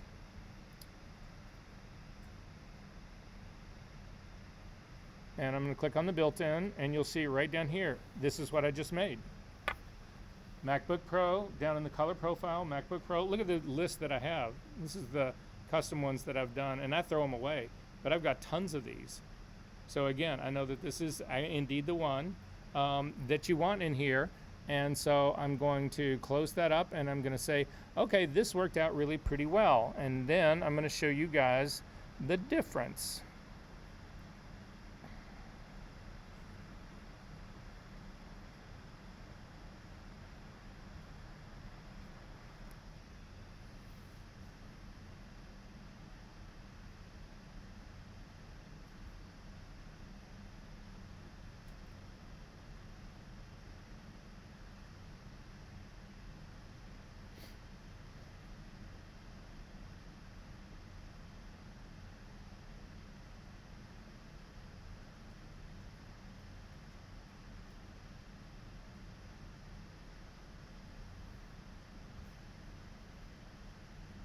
Always.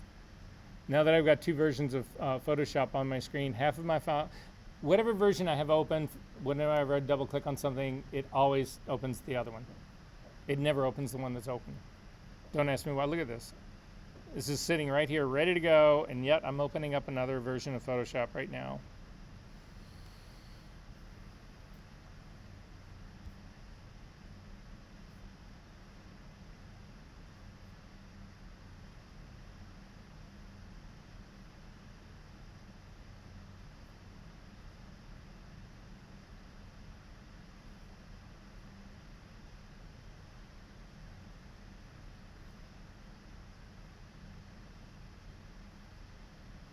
Again, my system, my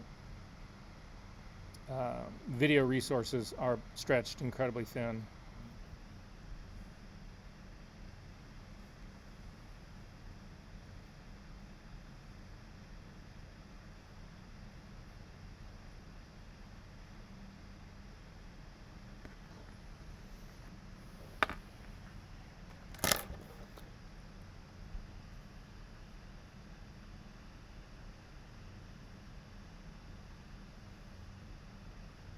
Oh, come on, Jesus.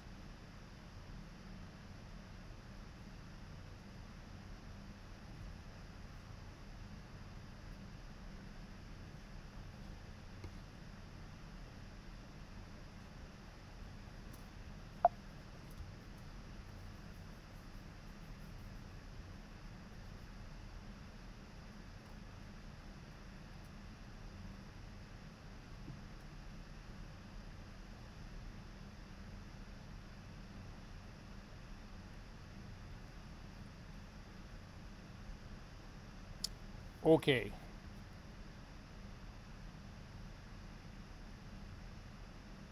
Please stop.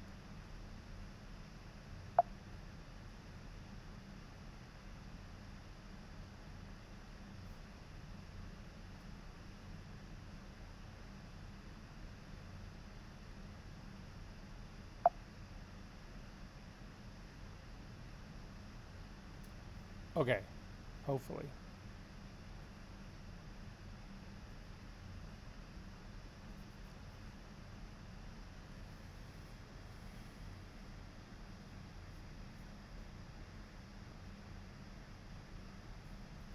All right, so you are not going to see this. You'll see this on the screen. You won't see it on the projector because this projector is showing the projector.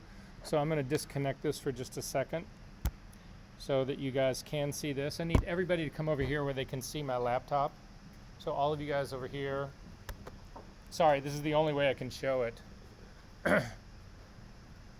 So come in tight enough so you can see this screen.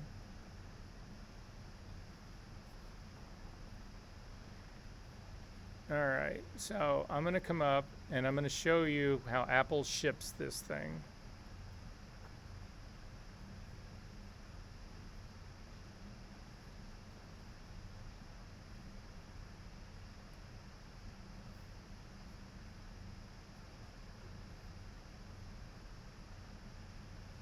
So watch that image.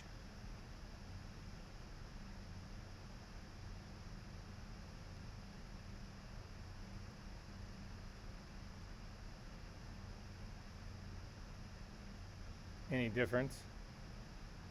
Like massive difference. Let's try this here. Let's zoom in a little bit on this.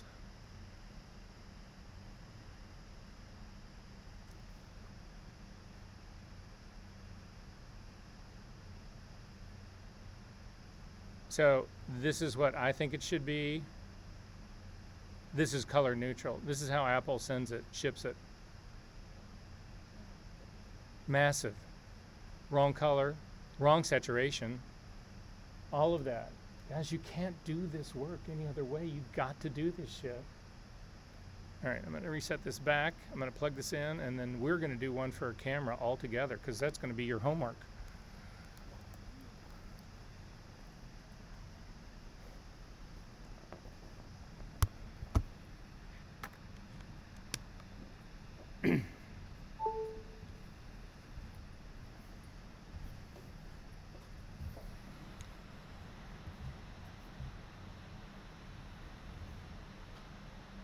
Okay.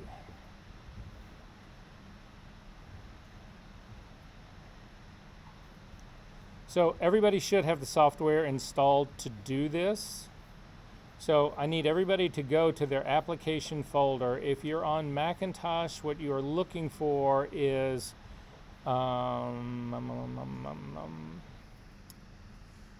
camera calibration. Where are you? Where are you? Where are you? Where are you?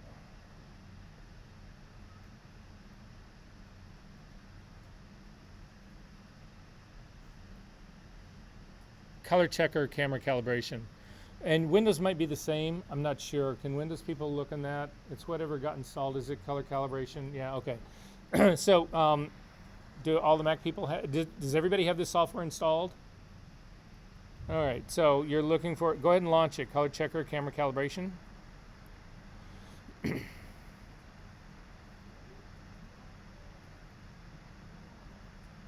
If you don't have it installed, do you still have the the folder from that has all the weekly assignments in it?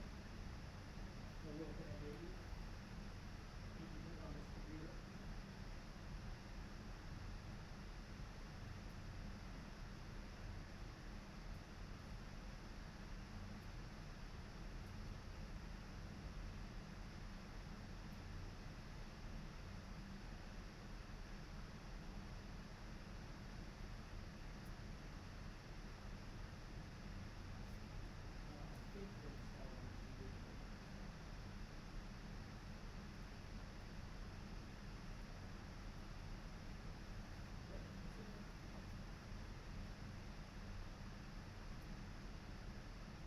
Okay, and you'll notice what comes up.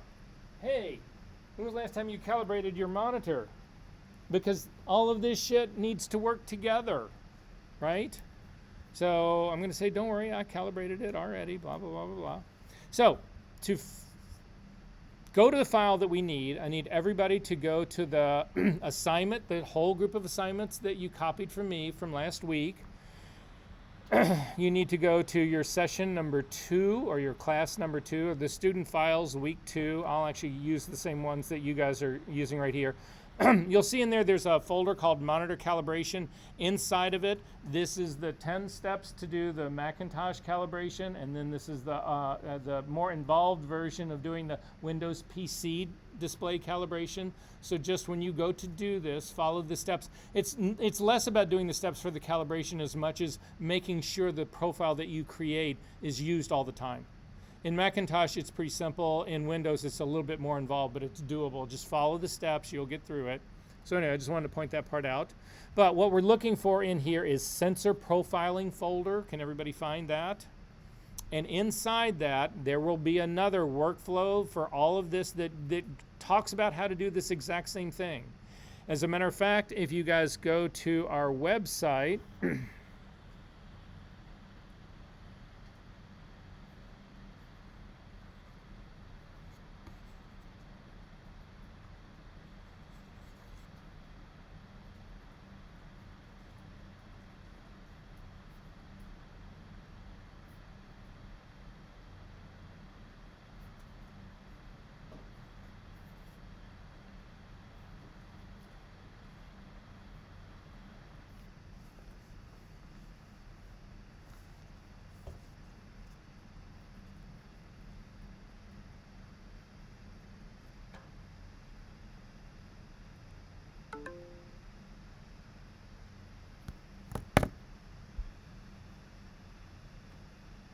this will be worth the effort it took me to get here.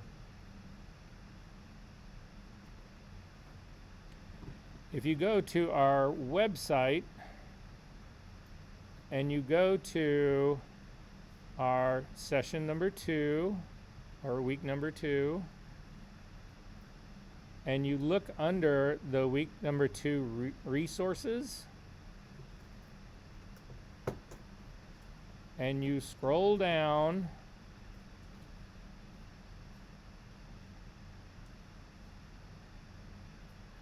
this will walk you, hang on one second. Ooh, I need to add the video of me going through exactly all of this. It might be in the assignments.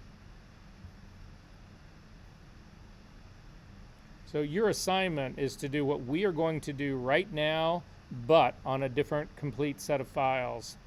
So let me just click on this. See this little YouTube video that's embedded right in your assignment?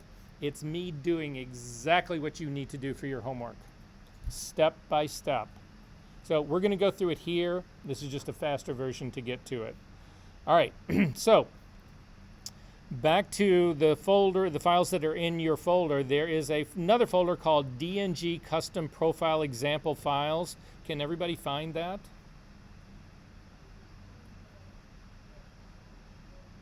Did you copy it to that computer? I thought you were going to copy it to your laptop and work on that.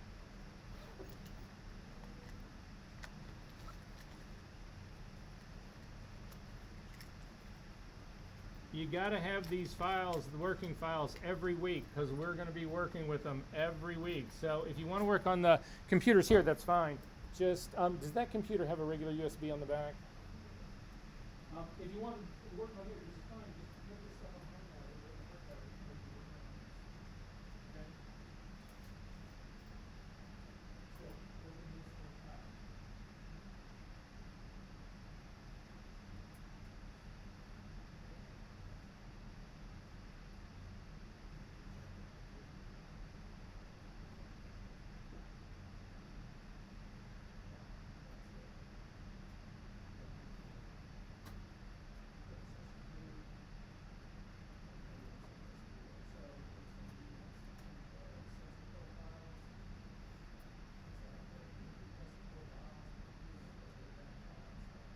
But you're where we are.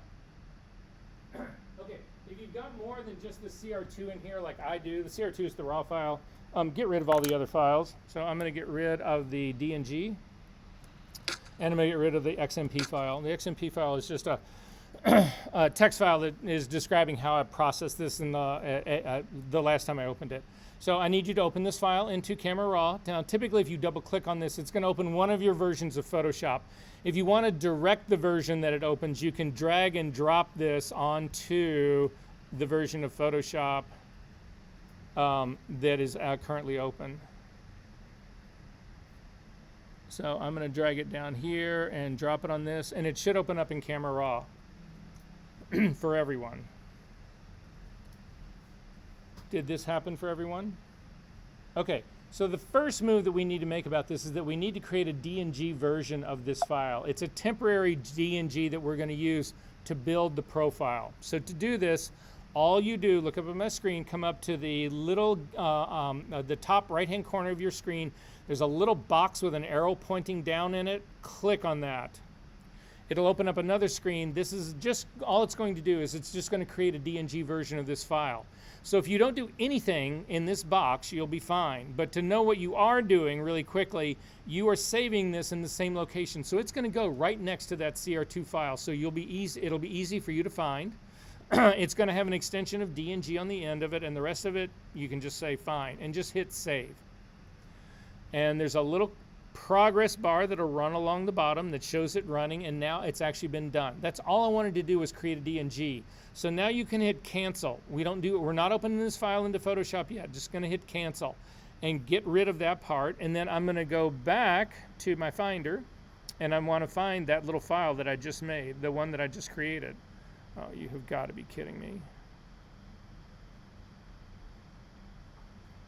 So back in the Finder, and you can see I've got a DNG file that I just created that's sitting right next to the CR2. Does everyone have this? Can I do what? Sure.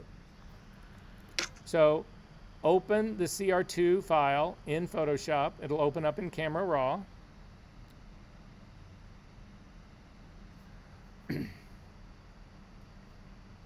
See this little box in the top right-hand corner that's got the arrow and the little box in it? Sorry, I can't, yeah. You want to click on the, yeah, but I got to get there. You want to click on that. A dialog box will open up and hit save. And then you can hit cancel out of here. All you wanted to go in there was temporarily to create a DNG version of this. And then go back to your Finder or your Windows browser. Oh, come on.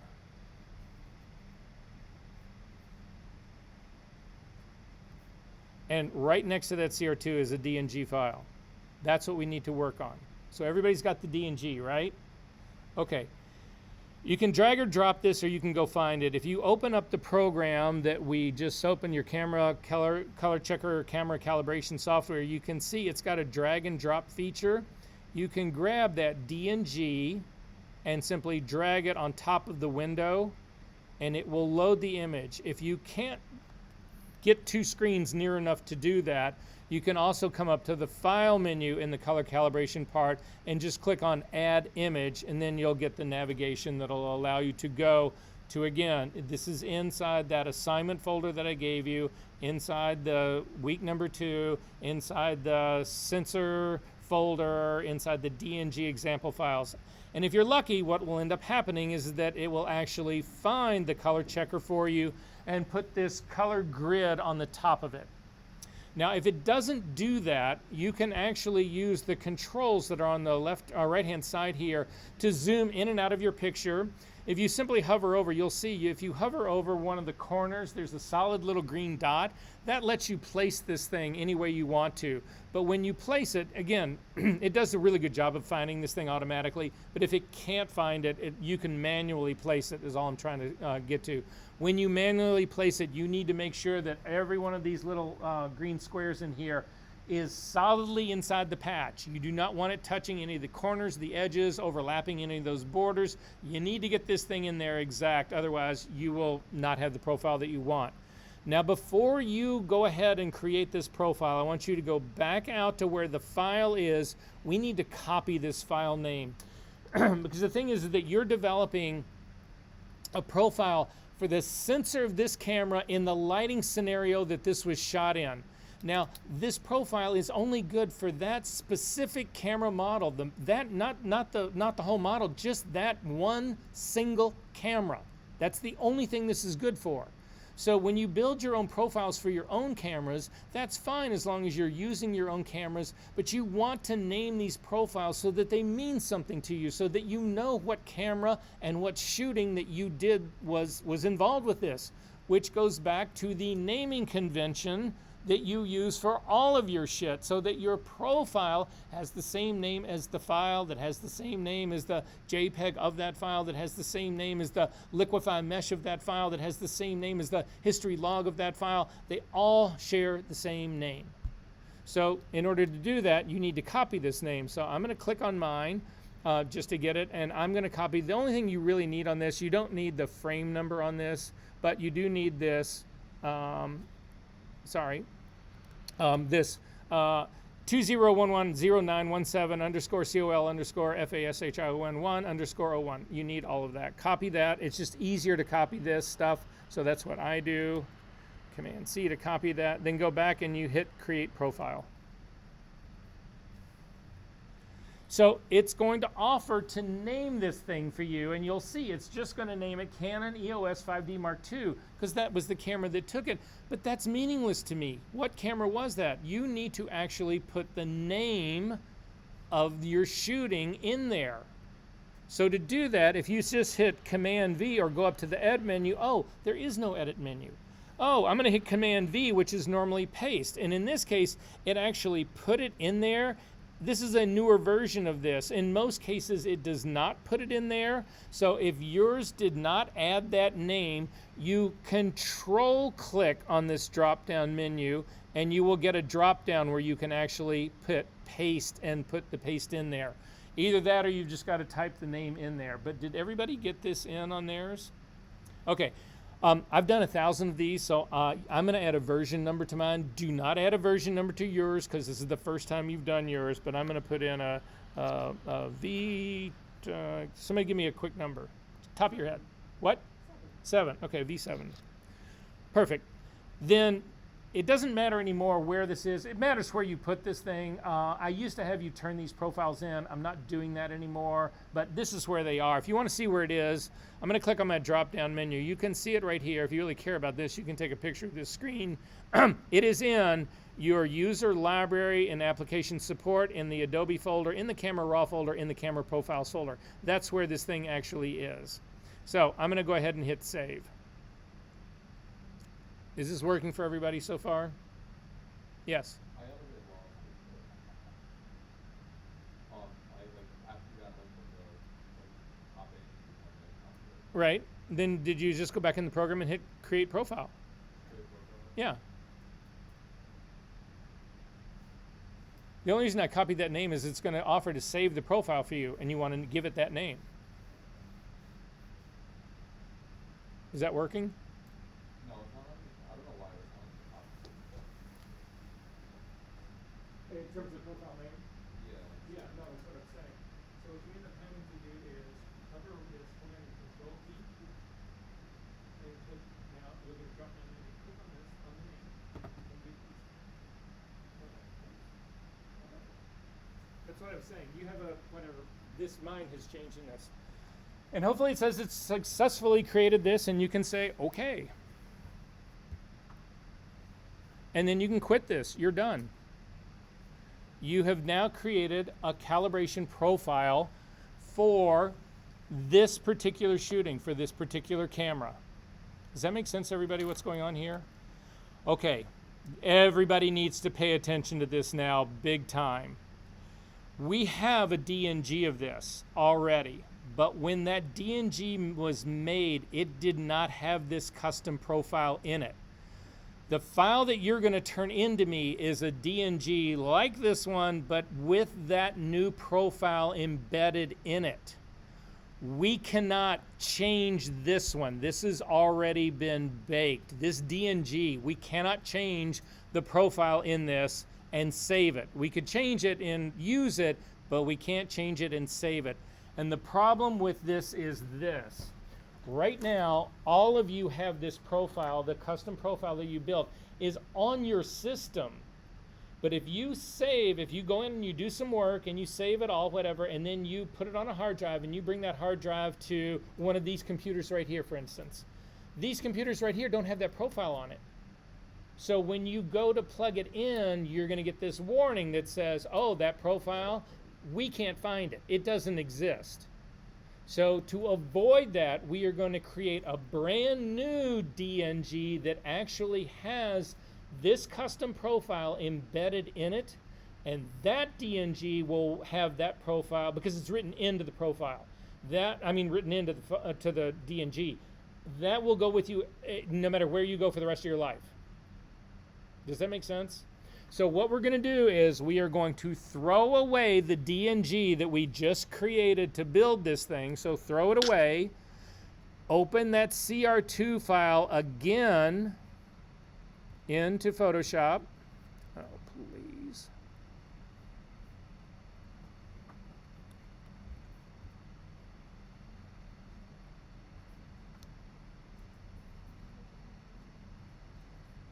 And now we're going to see how it works. And we are going to create a new DNG, and that is what you will actually turn into me for the assignment. Make sense? So to do this, I'm going to just double click on this to get this screen as big as I can get it.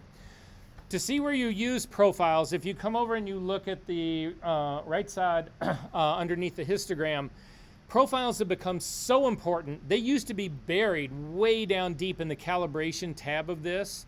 They've now brought it up. It's the #1 thing that you do. This is also true in Lightroom. These profiles work in Lightroom as well. So to find it, there is a drop-down profile menu here. I don't like the drop-down menu here. There's a better way, I think, of getting to it. If you click on the drop-down menu, where it ultimately is, you got to come down to Browse. You might as well just click on the icon that's just to the right of it. That's 3 little squares with a magnifying glass on it. That is the Browse profile thing. And it brings up bigger thumbnails of these things so that you can sort of see what's going on. So there's a whole series of canned profiles that Adobe actually makes. If you don't have to pick them. If you simply hover over them, you'll see subtle little changes happen in the image. But if you want to get to the profile that we just made, what you do is you click on this profile underneath the thumbnails. It's a drop-down menu. It'll open up for another set, and on this other set, well, you can see how many of these I've got. Mine is version 7. It's this one right here. So to see the difference, hover over the thumbnail and then come away from it and then come back. Look what happens to her sweater. Are you kidding me? Do you guys see any change? Do you see like a massive thundering change? How would you be able to even know this or do this? This is how problematic your work system is. Your fucking camera lies, and then your monitor lies, and you're expected to then use a printer that's also lying to you to make something that is real or believable or true. Well, that's a whole nother debate. Is this insanity or what? So anyway, you want to click on this profile. That will now actually pick it. Then go up right underneath your histogram, hit the back arrow, and you will see it's listed right there in your profile. Does that make sense? Okay, we have one last thing to do that I'm going to ask you to do that's in your assignment. This thing has been corrected for the sensor deficiency, but it hasn't been white balanced yet. So to white balance it, zoom in to the little color chart. You're going to then open up the color tab. You're going to select the little eyedropper that's right next to the word white balance, and you're going to pick the gray patch that is right next to the red. The reason we pick this gray patch right here is that when you're doing color cast correction, which is what white balancing is, again, what I told you, what is supposed to happen here is I'm supposed to have equal levels of RGB. If you look up at my readout of RGB on the very top of my histogram, you'll see I've got a 193, a 196, and a 197. Those are all supposed to be the same for it to be white balanced. They're not.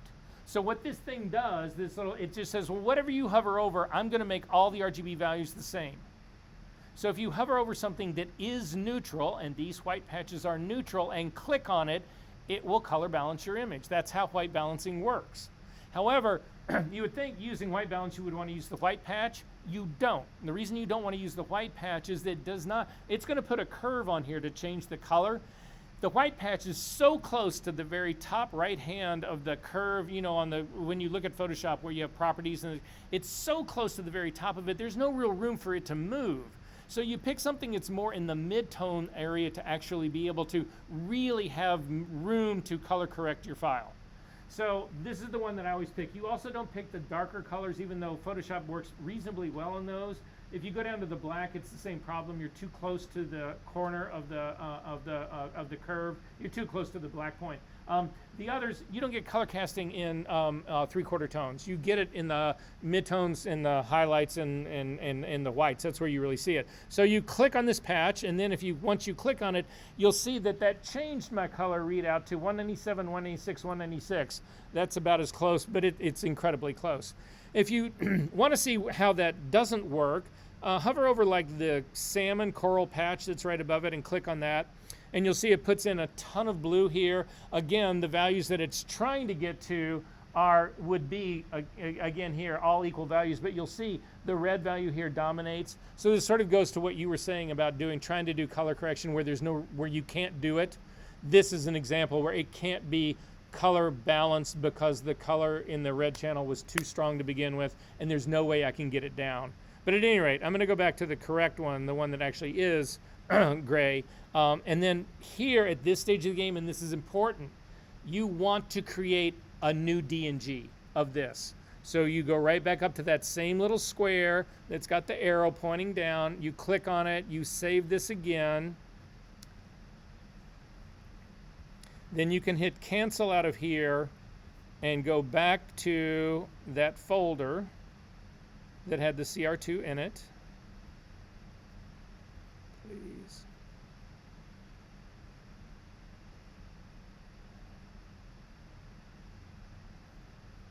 And this is the DNG that you'll turn in. This is the one that's embedded. So if you double click on it now, and it'll come right back into Camera Raw. Oh shit, it's gonna open another version of Photoshop. Shoot me in the head. I got to. Well, at least you'll see that this will find the same profile, but.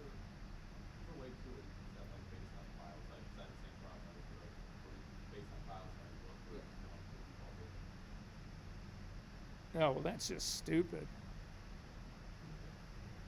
Not you, just that policy is just stupid. Okay, this is a perfect time. It's 3:30, guys. I've got to do a full restart on this because I cannot keep doing this. I'm going to call this 3:30. Let's make it a hard 10, be back at 3:40, and we will actually start developing stuff and getting deeper in. But you'll see right here, this is opened up, and the profile is embedded in it.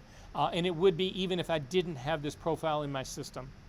And that's the important part. Because I get all of your files that you guys have made, and I open it up on mine, and none of the. So what ends up happening is you'll get a yellow triangle with a exclamation point right next to the beginning of the profile name.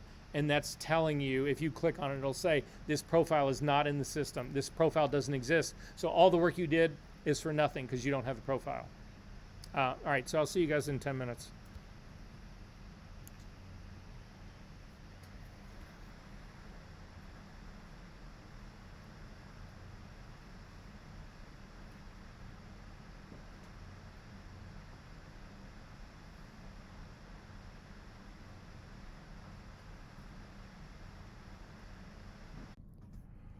Okay, are there questions about any of this part? All right, the next part I want to get to is perfect exposure. So to do that, go still in your session number 2 files. There is a folder called 20100.327 VER Woods. And I've got 2 CR2 files in mine, 2 raw files in mine. I've also got 2 XMP files in mine. If you have XMP files, get rid of them. I want to start from scratch here, so I'm just going to get rid of both of mine. So I've got 2 CR2 files. Can everybody find these? So again, this is where we are, session 2, in this long folder that says, it just starts with 2010. It's the only folder in there that starts with that. Inside of there, you should have 2 raw files, 2 CR2 files, and possibly 2 XMP files. You may even have a DNG in there. The only ones that I care about are the 2 CR2 files. You can throw the others away. So I want to work with both of these. I want to actually talk about perfect exposure, perfect color, but I also want to talk about how you then add that to a file that does not have that in it. So I want you to open both of these at the same time. So select the first one, hold down your Shift key, and select the second one. And then if you've only got one version of Photoshop installed, you could hit just Command 0. In my case, I'm going to drag both of these to Photoshop, the one that's open.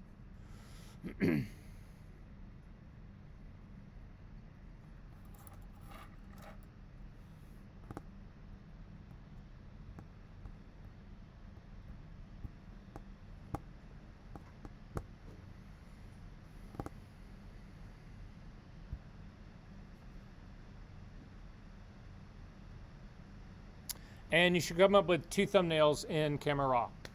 Did that work for everyone? Okay, so the first move that I'm going to make on this is to color balance. So when I talk about having perfect exposure, the way that I do that is I only shoot tethered everywhere. Everywhere. If I could hook my iPhone up to my computer and shoot tethered, I would actually use my iPhone for pictures, but I can't, so I don't. But every single shooting that I do, I'm with a computer, every single one, and I'm tethered. I no other way to do it. The only other way to do it is if you've got to move, like I do a lot of tracking shots, so if I'm on a rig where they're actually being pushed along, somebody's running or that kind of stuff, whatever, a lot of times I'll shoot to card with that and then but I'll have a computer right with me, pull the card out, slam it in, and actually go in and read the values and the numbers that I'm actually looking for. Does that make sense? But before we start this, again, you're not going to see this on the video. You might hear part of it. Matter of fact, I'm going to pause the video because it won't matter to any of you because you won't be able to see it or hear it. But I want everybody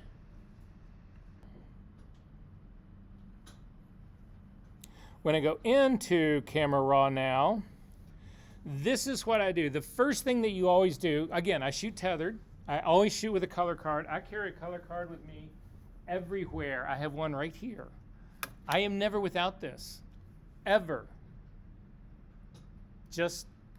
And people go, Jesus, that's so encumbering. You travel with a computer and a camera and that color card? And I always say to them, have you ever studied the history of photography? You remember the wet plate guys who rolled around in a cart, a horse-drawn cart, whatever, that was a portable darkroom with a camera the size of a Buick and trying to do wet plate coating on that and then get it into a camera and then huffing mercury vapor for hours to develop that out, and you think carrying a computer is a challenge? Please. Anyway, first thing to do is to white balance. So again, go to your color tab, open it up, grab the little white balancing tool, hold down the your space bar and the command key will temporarily give you the magnifying glass no matter what tool you have anywhere in Photoshop. And you can zip into this and click on the white patch that's actually, the gray patch that's right next to the red. You see there was a massive color shift that just happened in that. So then I'm going to hover over the white patch right now, and you can see up here at the very top, it's reading under my, on my histogram, it's reading a 235, 235, 232. In Capture One, this is reading a 245, 245, 245. Capture One develops files slightly different. It's a different engine than Photoshop. Again, this is like just different developers. But when I look at this, when you are talking about perfect exposure, what value did we say our highlight should be on this color code when we were looking at this print? Didn't we kind of agree on a 246? Perfect exposure is when you use this color card right here and you get an exposure. See this little white patch that's right here? That little white patch is a real thing. This should not be 255 white. 255 is page white. That's not a real thing. That has no detail. It's not something.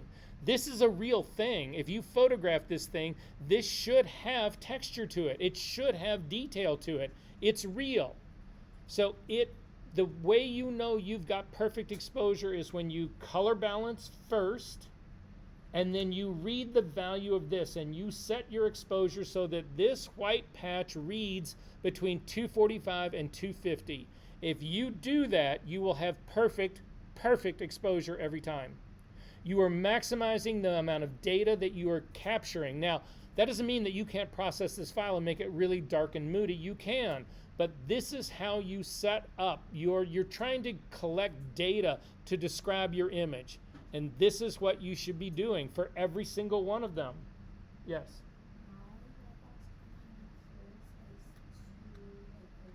Yeah, that's what I was saying. So the reason that's happening is that I don't shoot into Camera Raw on this. I don't shoot into Lightroom Tethered. I shoot into Capture One. If I open this file in Capture One, those values would be between 245 and 250. Does this make sense, everybody? So this gives me perfect color and also gives me perfect exposure. Now, because I'm actually in this, I can actually adjust that slightly because I'm processing it in a different one. So what I'm going to do is I'm going to come over to the far right side of my screen, and I'm going to come down to the very bottom. There's an eyedropper down at the very bottom. It's a color sampler tool. I'm going to click on this and then come over onto my white patch and simply click once. And it gives me a readout on my white patch. You can see it's tagged as a number 1. There's a number 1 around the little readout, and there's a number 1 up at the very top. It's sticky. So now I can make adjustments and I don't have to keep going back and measuring it and going back and measuring it, right?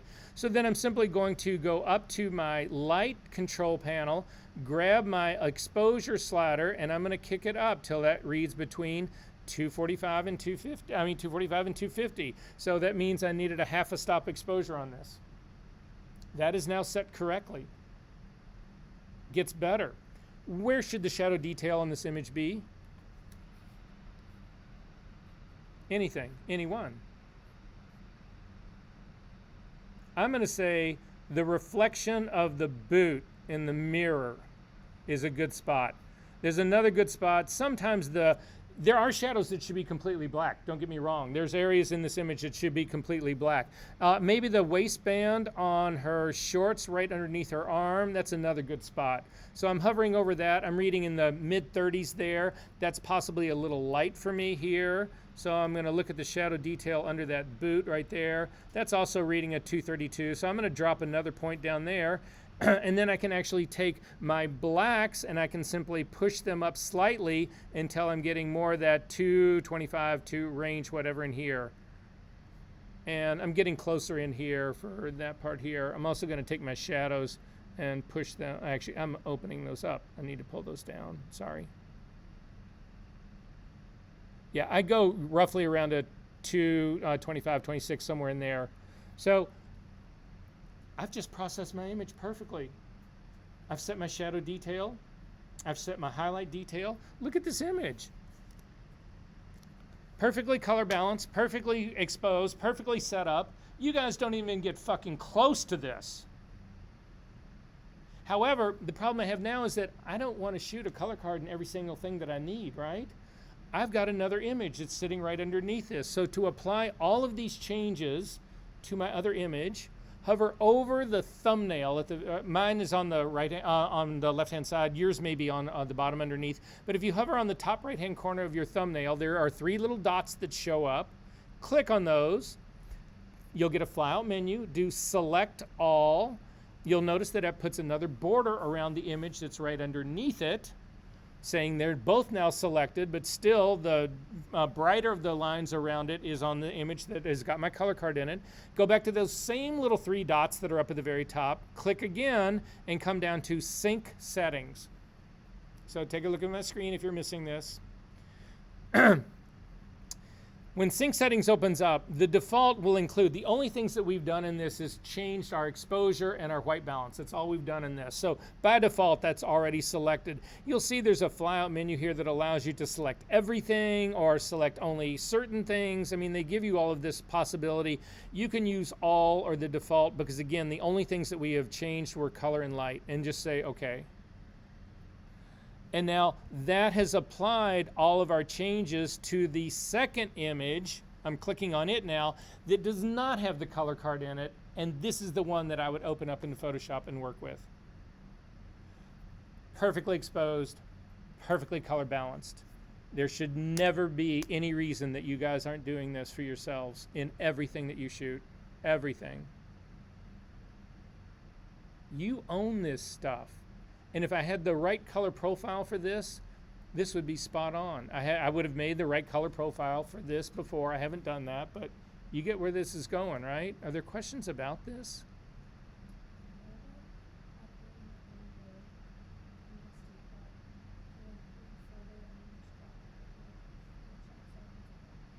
Well, you wouldn't want to do it for every single file in it. Yeah. But again, you just need to build a profile for, so I'll say this about the profiles that you're building for your cameras. So you should do this for your own camera. You should shoot one of these cards for your own camera. I do this for every lighting situation. However, the real thing this profile is doing, it's correcting the bias of your sensor. Now, your sensor can act a little bit differently in really warm light or really cool light or sodium vapor light at night, or so that's why you want to do it with the lighting as a part of it. But let's say you can't, or you didn't have your color card, or that just didn't work. But you can still make a profile for your sensor that will get you 90% of the way there. I would much rather use a profile for my sensor that I was made under tungsten light for a daylight situation than something that Adobe thinks I should be using, or is some generic thing they made for me. Make sense? Okay. Okie dokie.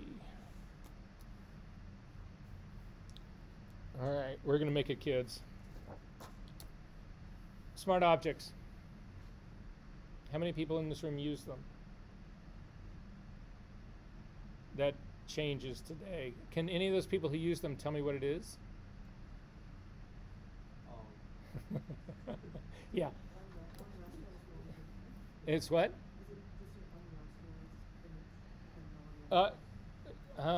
That's no. A smart object actually can be rasterized. So let's not go down that road. I'm going to tell you guys what it is, so that we can get through this really quickly.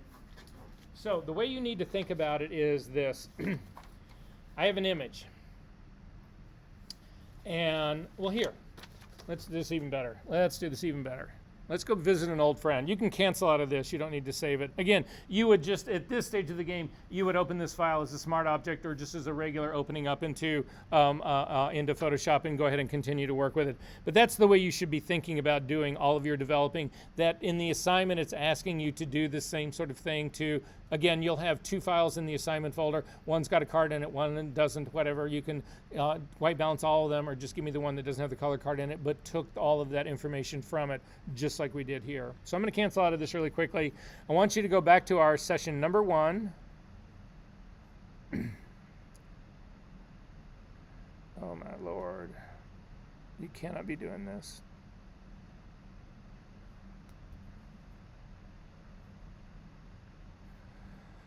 And go back to our class number 1 in your student files number 1 and open up the red car again.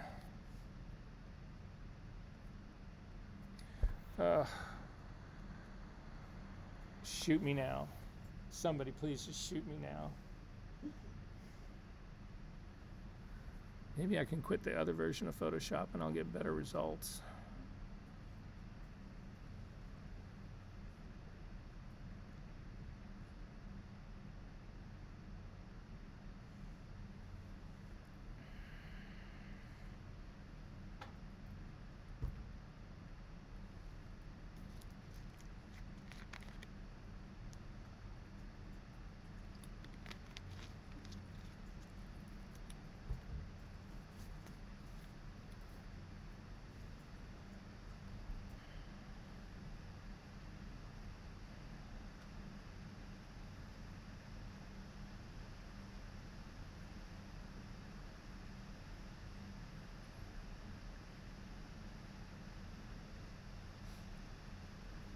So the whole conundrum here, right?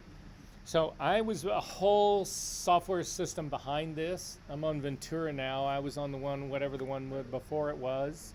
And my computer was blazingly fast. I could have done this whole lecture and be gone by now. And then Photoshop says, oh, well, you can't run this version of Photoshop unless you upgrade your system. So now I've upgraded my system and Adobe's fucking me.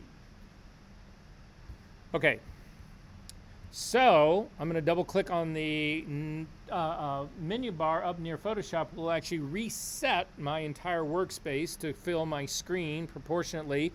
I'm going to double click on the hand really quickly, which will get my image as big as it can be without being underneath any of the palette windows. And I'm going to create a copy of this layer. The easiest way to do it is hit Command J.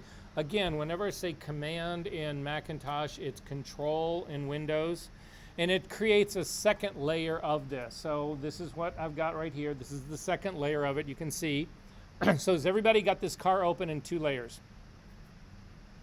Okay, so I'm going to turn off the eyeball on the bottom layer and then make sure that the top layer is selected. You can tell it's selected because it's got a lighter gray around it. It's highlighted.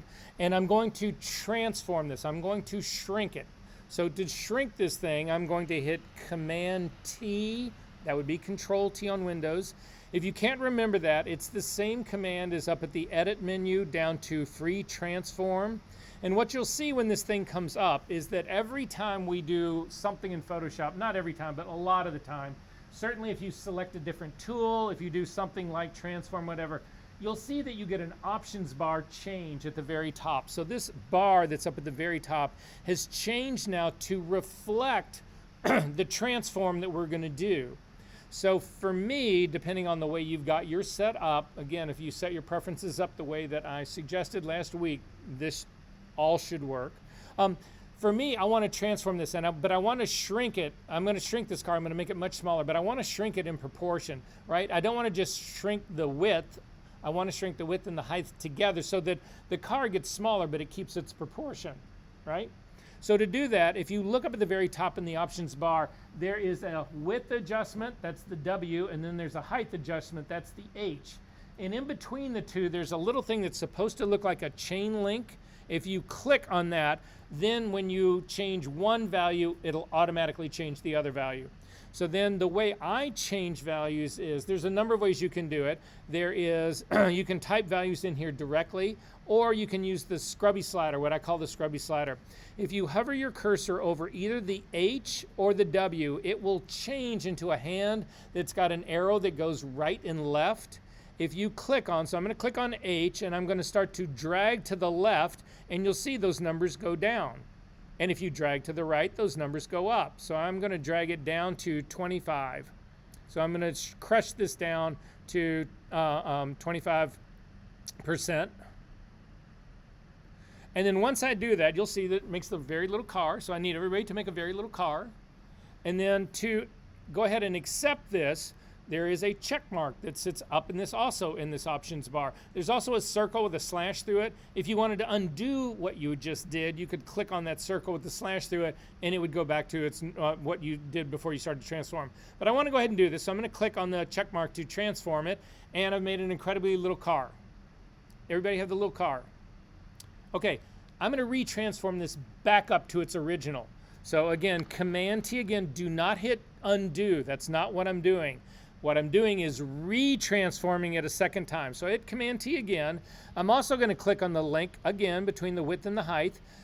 But now you need to make this car larger. So you're going to use the scrubby slider, I'm going to use the scrubby slider to hover over the H, and I'm going to drag up, and you want to go up to 2000. Again, the reason we're going up to 2000 is that I did a 5-fold reduction to get down. I need to do that to get back up again. So if you grab your scrubby slider and you go all the way up to 2000,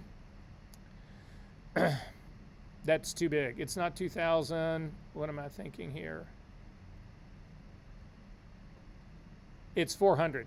That's what it was. It was a 4-time reduction. This is a 4-time bringing back. So I'm going to bring it back up to 400%. So the car is back up again, and I'm gonna hit on the check mark again. So I'm going to turn on the little eyeball for the car that's underneath, and then I'm going to turn the eyeball of this transformed layer on and off. What did you do to your image? You totally fucked it up.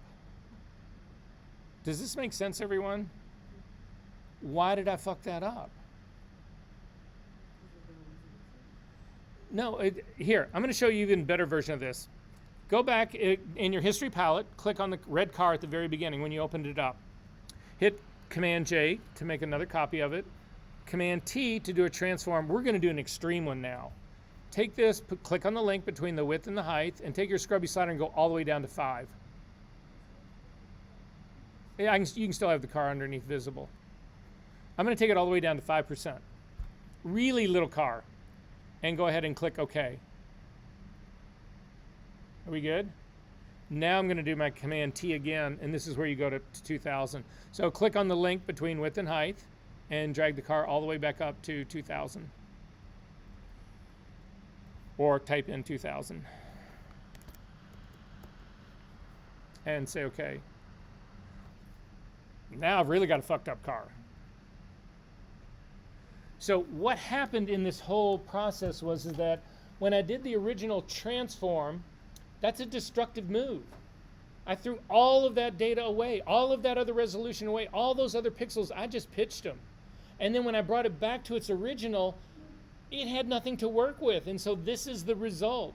Very destructive move, wouldn't you say? So the reason we need to avoid this is that we do transforming to death in compositing. We are making stuff bigger and smaller all the time to try to fit it in our scene. You take a picture of somebody and you need to put them into a scene that you've shot outside. They need to be scaled right for that scene, or your comp looks fake, or it looks like it's deliberate. You're trying to do something, where you have people crawling over the tops of buildings and shit. I mean, you're trying to really play that game. I get that. But so anyway, to throw that top layer away, we're going to do this one more way. Go ahead and get rid of it. We're going to make another brand new layer, a pristine one, Command J.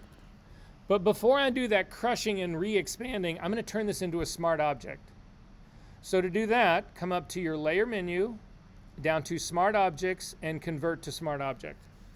And what you'll see, if you've made your thumbnails big enough, like I suggested, you'll actually see in the corner, the lower right-hand corner of this, is a special weird little, looks like, I don't know, a piece of paper, icon thing, whatever.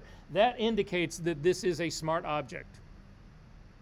So, hit the B key to get a brush. And you will notice here that this is the one thing I hate about the new version of Photoshop.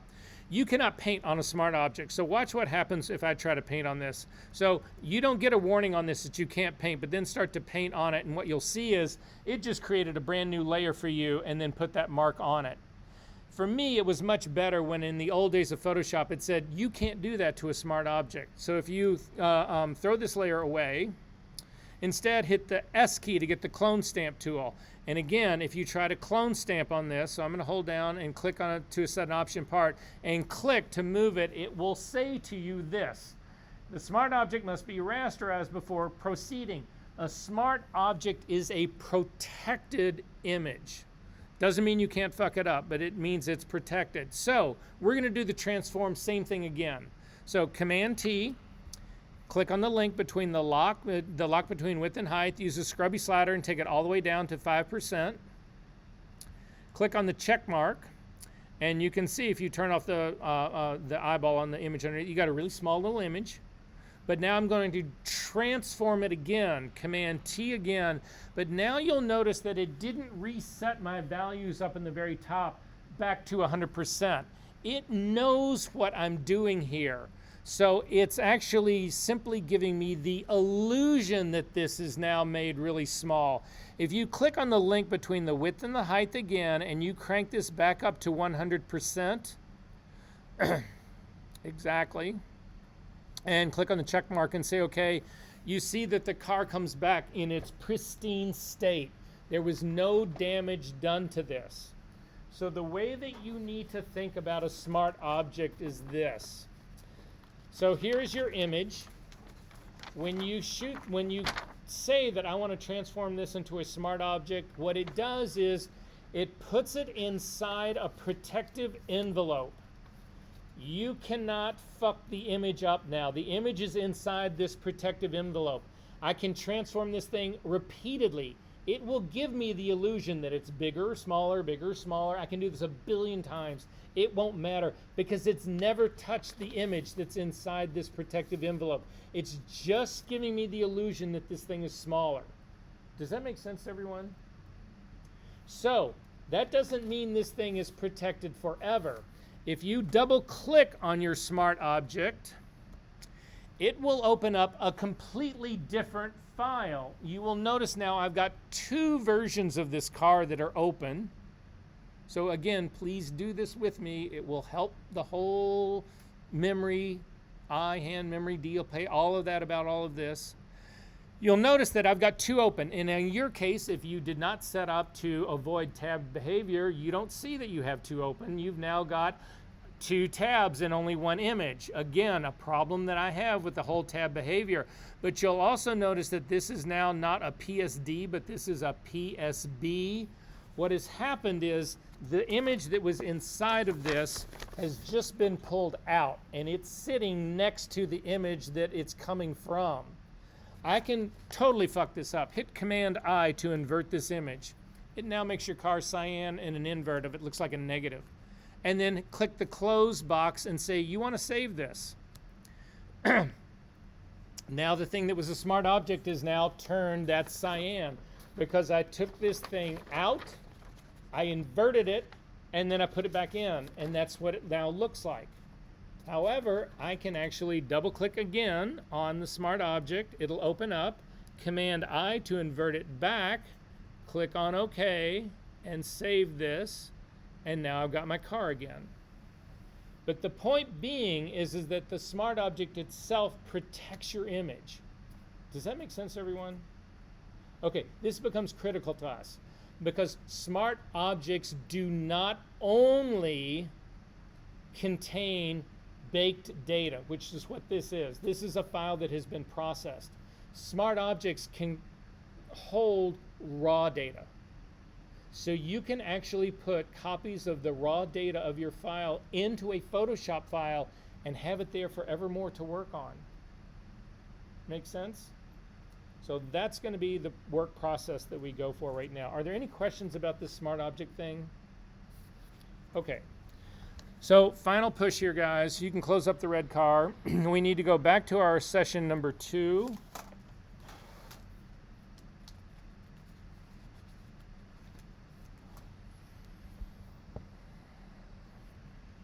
We're in good shape. Okay, session number 2.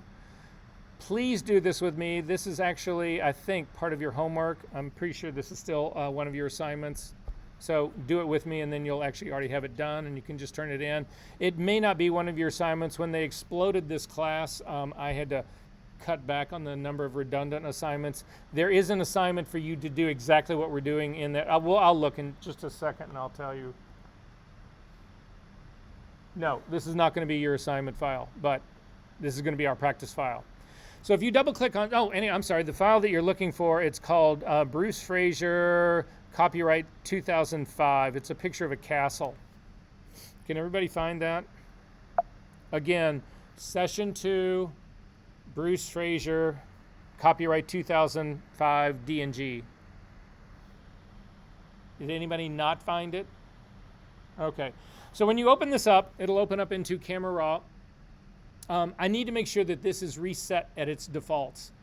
Sometimes if we've actually processed this thing, because it's a DNG, all of the processing, the XMP file that would normally accompany this is actually embedded into the DNG. So I want to make sure that everybody's starting from the same spot. To do that, if you look at the far right-hand side of your palette, there's a little 3 dots that are kind of right in the middle. Click on those little 3 dots, and in the option that you come down, you'll say Reset to Default. You want to click on that Reset to Defaults. And you should have a picture of a castle that looks like a very blown out sky, a very sort of flat, kind of almost flared, sort of like seen in here. So this is basically what we've got to work with, right? So I'm going to ask you guys, in your Photoshop work or in your Lightroom work, how do you dodge and burn?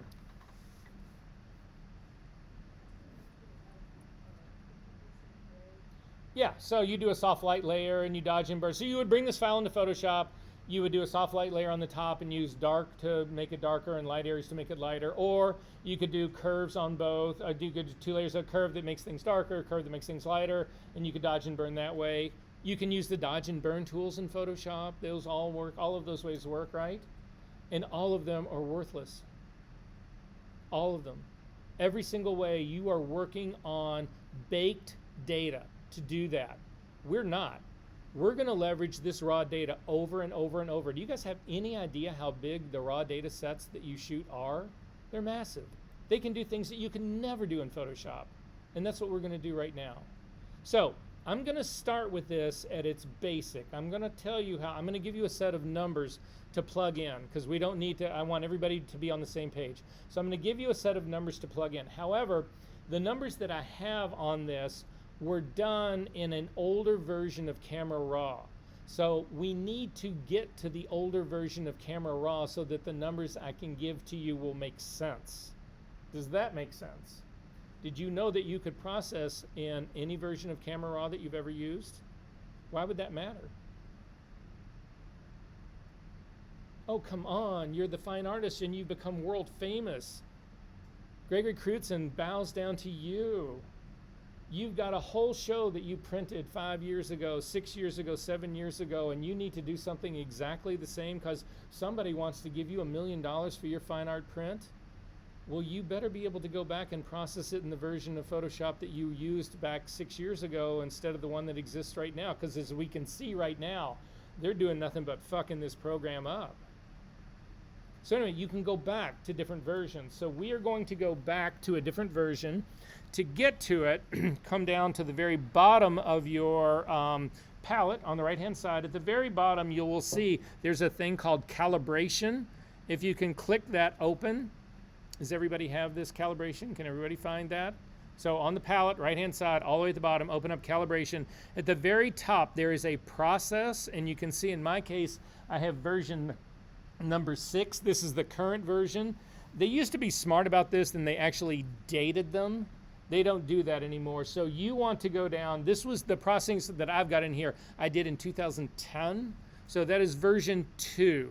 So just click on version 2, and it will completely change the palettes that sit over on the side right now so that we can process this.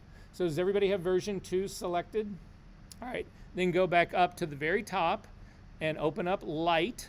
And in Light, you will notice that things have changed considerably here. We no longer have whites and blacks. We've actually got fill light and recovery in here. That doesn't exist in the current version of Photoshop at all, but it exists in this. And so these are the numbers that I want you to plug in for this. I also open up color because we're going to start with color. So if you click on the color temperature, I'm going to just double click on it so that you can type in this value. I want everybody to type in these values that I'm going to give you right now, okay? All right, so for the value for the color temperature, I want you to put in 6800, 6800. You can leave the +7 for your tint. That part is fine. And now we need to actually go up to the exposure version. And if you double click on the exposure, little entry box, what we're going to do is I'm going to give you the values to type in. You can use the sliders if you want. If you hit the tab key, it will take you to the next one. So it's just a quick way to navigate to the next one. So on the very top one, I need your exposure to be a minus 0.95. So I'm just going to drag mine. So a minus 0.95. Hit the tab key and you'll go down to recovery. For recovery, you put in 0, it's already there. Hit the tab key, go down to fill light. For fill light, also at 0. Hit the tab key. For the blacks, you want to put in 18. Hit the tab key. For the brightness, you want to put in 81. Hit the tab key. For contrast, you want to put in 56. And then I think there's more in here.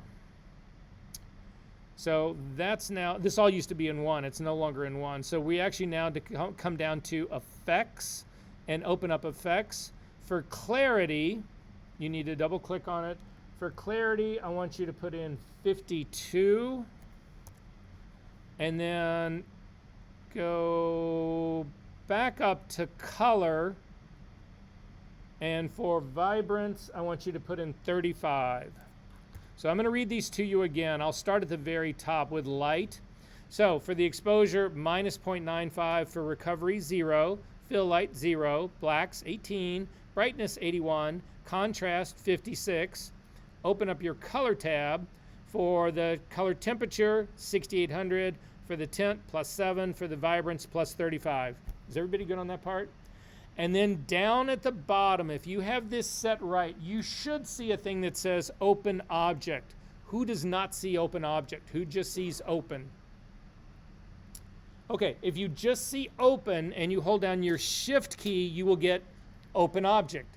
If you have Open Object set in your preferences, which is what we did last week, and you hold down the Shift key, you get Open. We always want to open this up as a smart object. So go ahead and click Open Object. And it opens up in your screen. Now we have just developed this file just for the field. And it looks pretty good. The rest of it doesn't look good, but this looks pretty good. Is everybody good with this part? Okay, if you double click on your smart object right now, you don't do the same thing as when we actually did the red car. In this case, if you double click on it and you wait long enough, you're right back into Camera Raw. This is now a copy of your raw data that is embedded in your Photoshop file. So I'm going to hit cancel here. I want you to save this file right now. So come up to the file menu. Oh, please, please, please, please, please don't do this to me.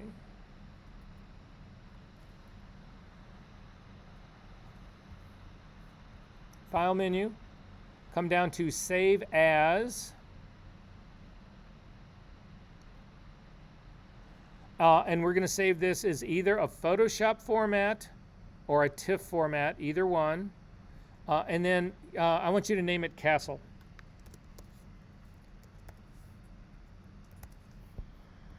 And I'm going to throw mine in my toss volume just because this is a place where I throw everything that I'm going to pitch. So again, you do want to embed your color profile, and you want to go ahead and hit save. And a little bar will go across the bottom and it'll say hit save. And then I want you to close this file up. Just hit the close button to get rid of it. So typically if you did this in a situation like this, you would have lost your raw data. You wouldn't have access to that. You would have to go back to the DNG and open it up again, or go into your Lightroom catalog and open it up again. In this case, if you just come up to your file menu, down to open recent and click on Castle, it's going to open up that same file again. If you now double click on the smart object, it's going to open it back up into Camera Raw again, and you can go right on editing it. So this is now a bona fide copy of your raw data inside of your Photoshop file. The Photoshop file is baked, but you have a smart object inside of it that is not. The smart object, the thing that's inside this protective envelope, is your raw data. That's what's in here. Does that make sense, everyone? Okay. So I'm going to hit cancel out of here to just go back in and work with this guy. So going back in to work with this guy, I'm going to hit Command J just to make a copy of it.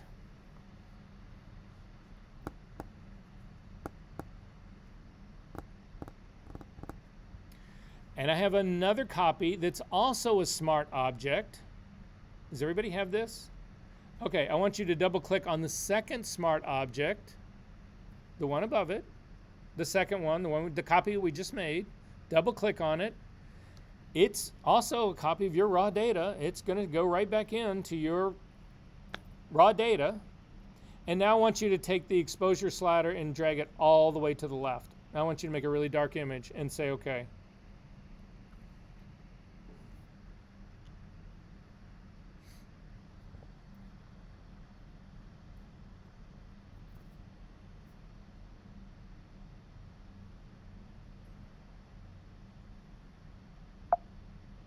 And you've got a really dark copy, right?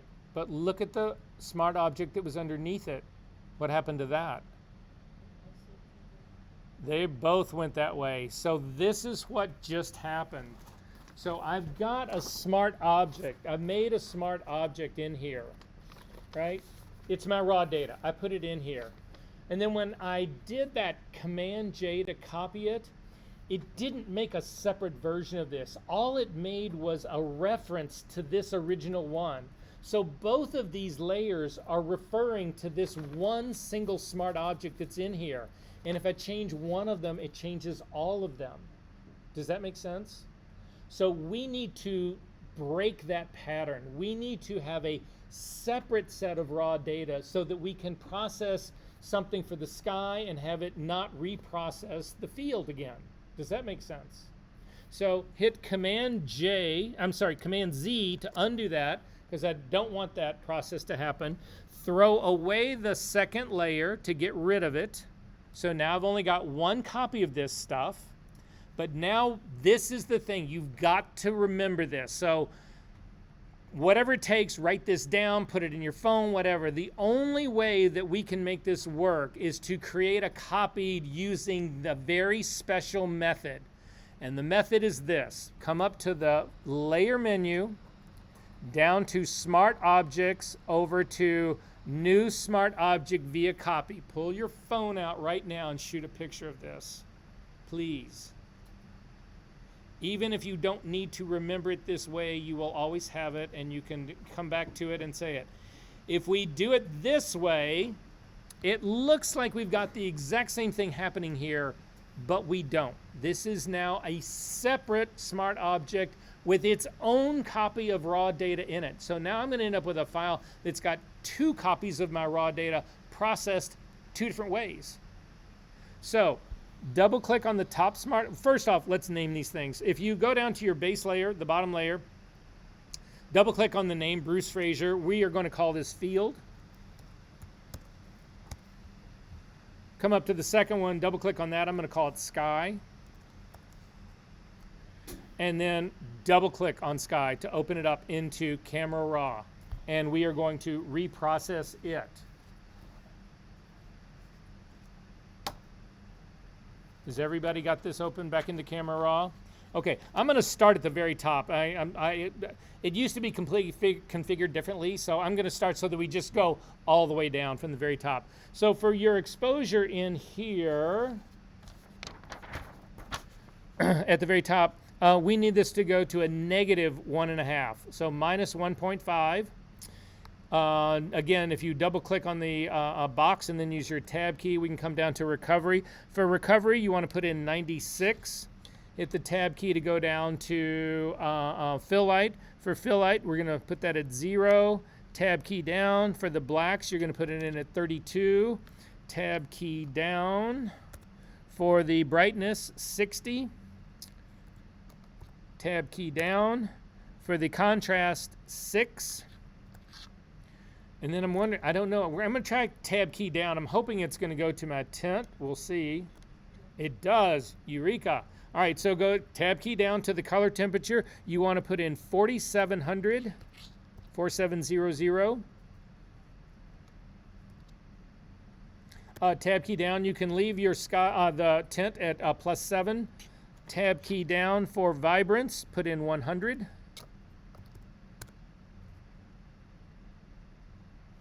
Oh, that was a tint, sorry. Vibrance 100. I'm sorry, that was not vibrance at 100. Set your vibrance at 0. Your saturation also at 0, and then open up effects. And your clarity needs to go all the way up to 100. So again, the quick set of numbers on this is your exposure is at a -1.5, your recovery is at 96, your fill is at 0, your blacks are at 32, your brightness is at 60, your contrast is 6, your clarity is 100, your vibrance and saturation are both at 0. And you can tell I'm trying to bring out the clouds of the sky. You cannot do this dodging and burning a baked file in Photoshop, given where we started. So go ahead and say OK to this.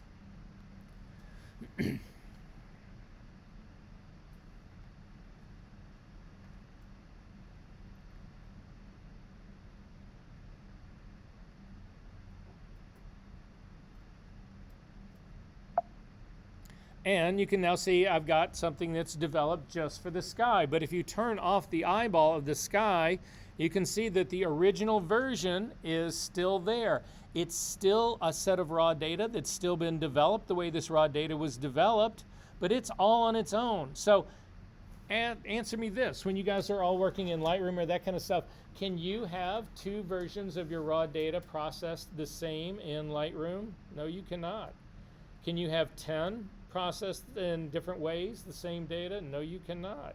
Every single time you open up that raw data in Lightroom, it wants to process it. It's okay, you're gonna make that change, great. It remembers that change in your history and makes that change.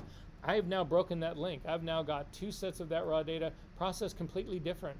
And when I save this Photoshop file, all of those settings will be saved with it, and I will be able to work forevermore in that way. Make sense? Okay, so really quickly, I want to do one for the castle. So I am going to, again, make yet another copy of this. I'm going to do it in between, though. It's just the way I like to think about doing my stacking order matters somewhat in the way we do Photoshop. But basically, the way I look at this image is that I'm starting with the field in the front, the castle's in the midground, and the sky's in the back. So that's kind of how I want my layer stack to work. So to do that, I'm going to turn off the eyeball of my sky. I'm going to select my field again.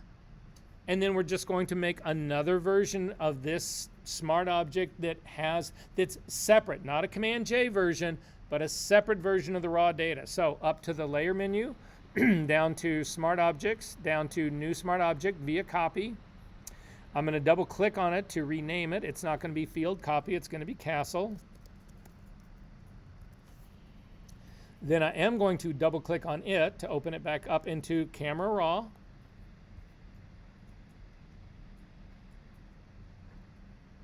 And I'm going to give you a whole new set of numbers. So we'll start at the very top in the light in the exposure group. I'm going to double click on that. So for the exposure for the castle, I want that also at a -1.5. For the recovery, I want that at 52. Tab key down for the fill, 27. Tab key down for the brightness, 16. Tab key down. I'm sorry, that was the blacks are 16. The brightness is at 91. Tab key down. The contrast is at 68. Open up the color tab. Tab key down to the temperature. The color temperature, it should be 6800. It is. The tint should be 7. It is. The vibrance should be 0. And then open up effects, and the clarity should be 100. So this is now being processed only for the castle. This is not the field, this is not the sky, this is just about the castle. Are we good on this part? And say okay.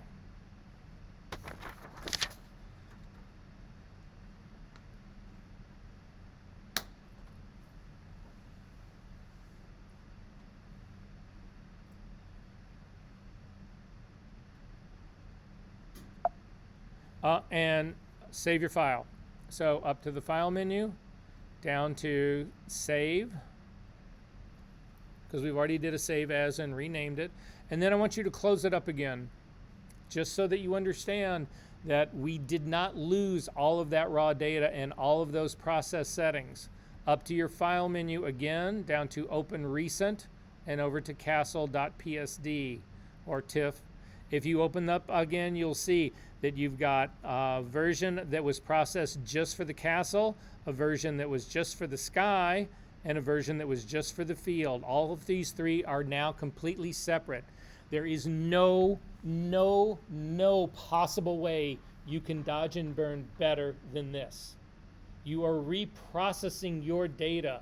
There's no way that you could have taken this original file right here. Just look at the field one. Do you think you can get that sky to be this dark and have that much detail in it and change its color that simply?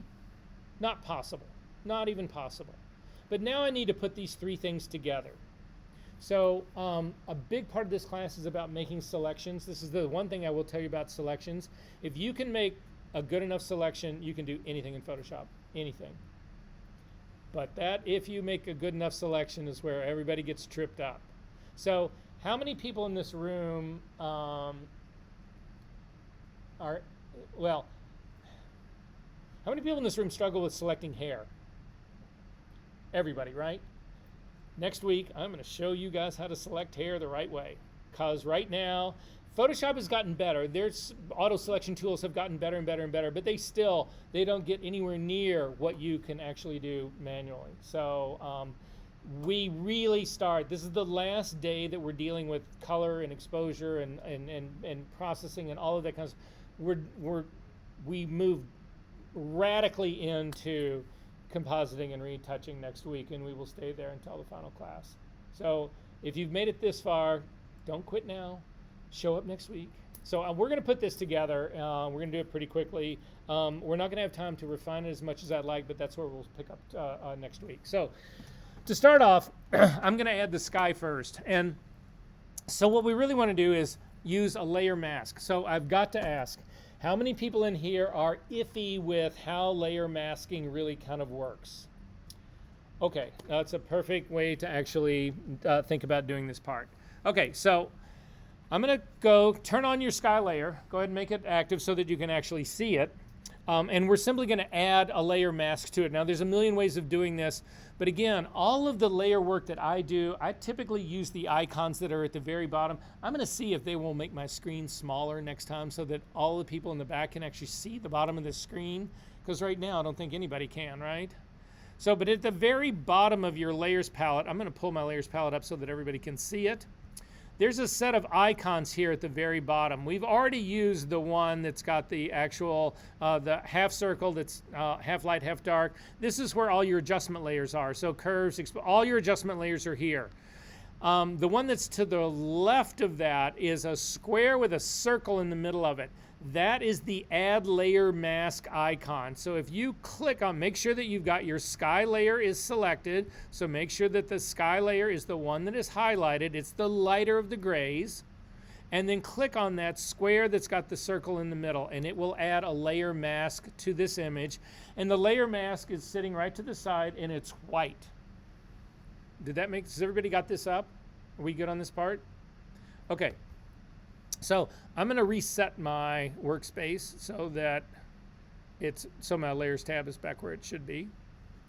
Okay, so I want you to hit the B key to get a brush. So when you hit any tool, so the B key is just a shortcut for a brush. If you can't remember that, just come over and click on the brush icon. It's the tool that's in about the middle of your Photoshop file.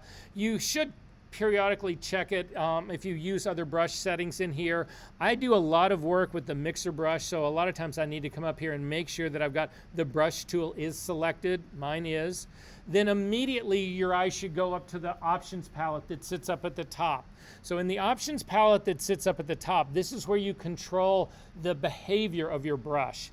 So the first thing you want to do is click on the icon in mine. You'll see it's a circle with a 50 underneath it. If you click on that, this is simply the size and the hardness of your brush. So when this opens up, you've got a slider that will make your brush larger or smaller. Mine's at 50 pixels right now. I don't use this slider size. I don't use size in here a lot. I actually do my size more on screen because then I can relate to how big it is relative to my image. So I'm going to leave mine at 50. But hardness, what hardness does is it controls how hard your brush is or how soft it is. So if you have a 100% hard brush, you have got no sort of like softening edge as it falls off into something else. You got a really just hard edge brush. If you go all the way to zero hardness means you have a very soft brush, meaning that when you paint with it, it starts to, the center of where you paint will be very, very, very strong, but as it starts to move to the edges of the brush, it fades until you get to the very edge of your brush where it fades out. So I'm going to ask you to make a 100% hard brush so that you can really see what's going on here. Now, we've got a drop-down menu, and I don't want to make a mark on my Photoshop file. So typically, a lot of people will simply come down to your Photoshop file and click. If I do that, that's actually going to paint on my file. I don't want to do that. I just want to get rid of this drop-down menu. So go right next to the word that says Adobe at the very top and click. It will get rid of your drop-down menu without doing any mark or destruction or any change or any history state change, whatever, to your file. It's a really good habit to get into. I see these marks all over the retouching that gets turned in these classes, and I know exactly what it is. So right now, I'm going to hit the D key by itself. That will default your foreground and your background colors to their default. In my case, I've got white is my foreground color, black is my background color. I'm going to hit the X key to make black my foreground color. The X key just flips them back and forth no matter how long you do it. If I hit the X key again, I go back to white as my foreground color. So you want to be black as your foreground color. And then I'm going to hover my brush over my image. And first off, I'm going to double click on the hand to get it as big as I can get it. And then I'm going to just hover, hit the B key again to hover over the background. I'm going to use the bracket keys to make my brushes larger or smaller. So if you look at the P key on your keyboard, just to the right of it are a set of square brackets. The opening bracket makes your brush smaller. The closing bracket makes it larger. So I'm going to go not to the key, just to the right of the key, P key, but the one to the right of that, and start to tap. And it makes my brush bigger, and I can see it on my screen, and that's why I prefer to use the bracket keys to change my brush size as opposed to doing it in that menu. And then with black as my foreground color, I'm simply going to paint in the middle of my image across my image. And what you can see has happened is, if you look at your layer mask, you can see that the area that is white is showing the layer as it is right now. But the layer where it is black is actually hiding that part of the image and letting what's underneath it show through. Does that make sense? Okay, I'm going to take the opacity of my brush and I'm going to drop it down to like 20%. So again, in the options bar that's up at the very top, get close to 20. It doesn't really matter exactly. So now I've got a brush that's not going to paint black. It's going to paint 20% gray of that. So now I'm going to do the same thing again right underneath it. I'm just going to start to paint across. And now what you can see, again, if you have your large thumbnails like I've suggested, you've got a very light gray, which is hiding a little bit of this top layer, but nothing underneath it. Does that make sense? So now what I've got is 80% of the dark sky layer is showing and 20% of what's underneath it is showing. Now I can go back over that same area and hit it a second time to start to build the density. Every time you hit this, you've got to let go of your mouse and then hit it again. And I can keep doing this until I eventually get it to be black, and it will then hide all of the top layer and show only all the bottom layer. Does that make sense? I just reduced the opacity of my brush down to 20%. I'm still painting with black. Make sense? Did it work? Okay. I don't like this. This isn't what I wanted to do. So I want to refill my mask with white. Now, you can tell that I'm working on my mask because it's got this border around it. So to fill with any of your foreground or background colors, there's a keyboard shortcut for this that I use all of the time. If you look at the space bar on your computer, the key that's just to the left represents your background color. The key that's to the left of that is your foreground color. They are oriented exactly the way they are in your toolbar right here. If you look at your background color, it is to the right of the foreground color. That same setup are the two keys that are just next to the left of your space bar. So in my case, my background color is white. So if I hold down my Command key, Control key on Windows, and hit the Delete key or the Backspace key on Windows, it will fill this mask with white. And you see, I don't see that background anymore. Does this make sense, everybody, what's going on? So the way layer masks work, the mantra you need to remember is white conceal, white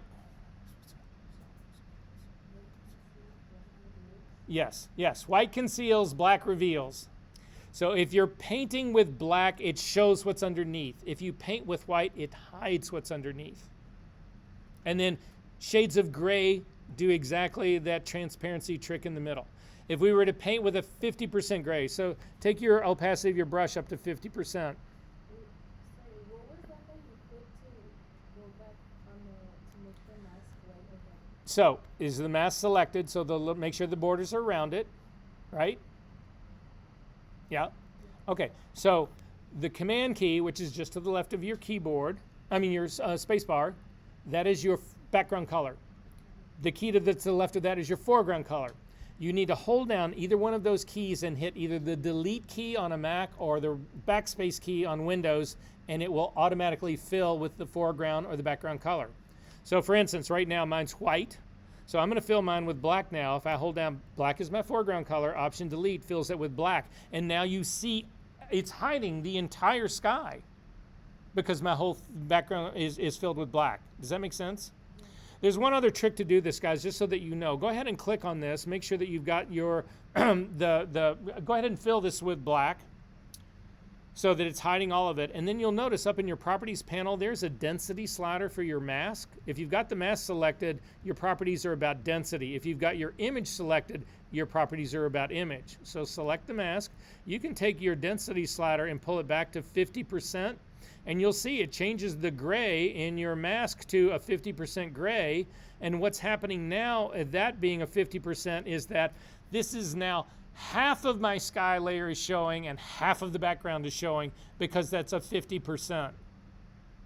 If I continue to drag it down, I'm making my mask lighter. That's actually showing more of the layer that I'm on. If I take it the other way, it's making my mask darker, which is letting more of the back of the layers underneath show through. Is this making sense, everyone? Okay. I want you to throw away your layer mask right now, though. So just grab it and throw it to the trash. We're going to use the quick selection tool and make a quick mask out of this. So we got to do this pretty quick because we're running out of time here, but we're almost there. So in 3 minutes, we'll do this.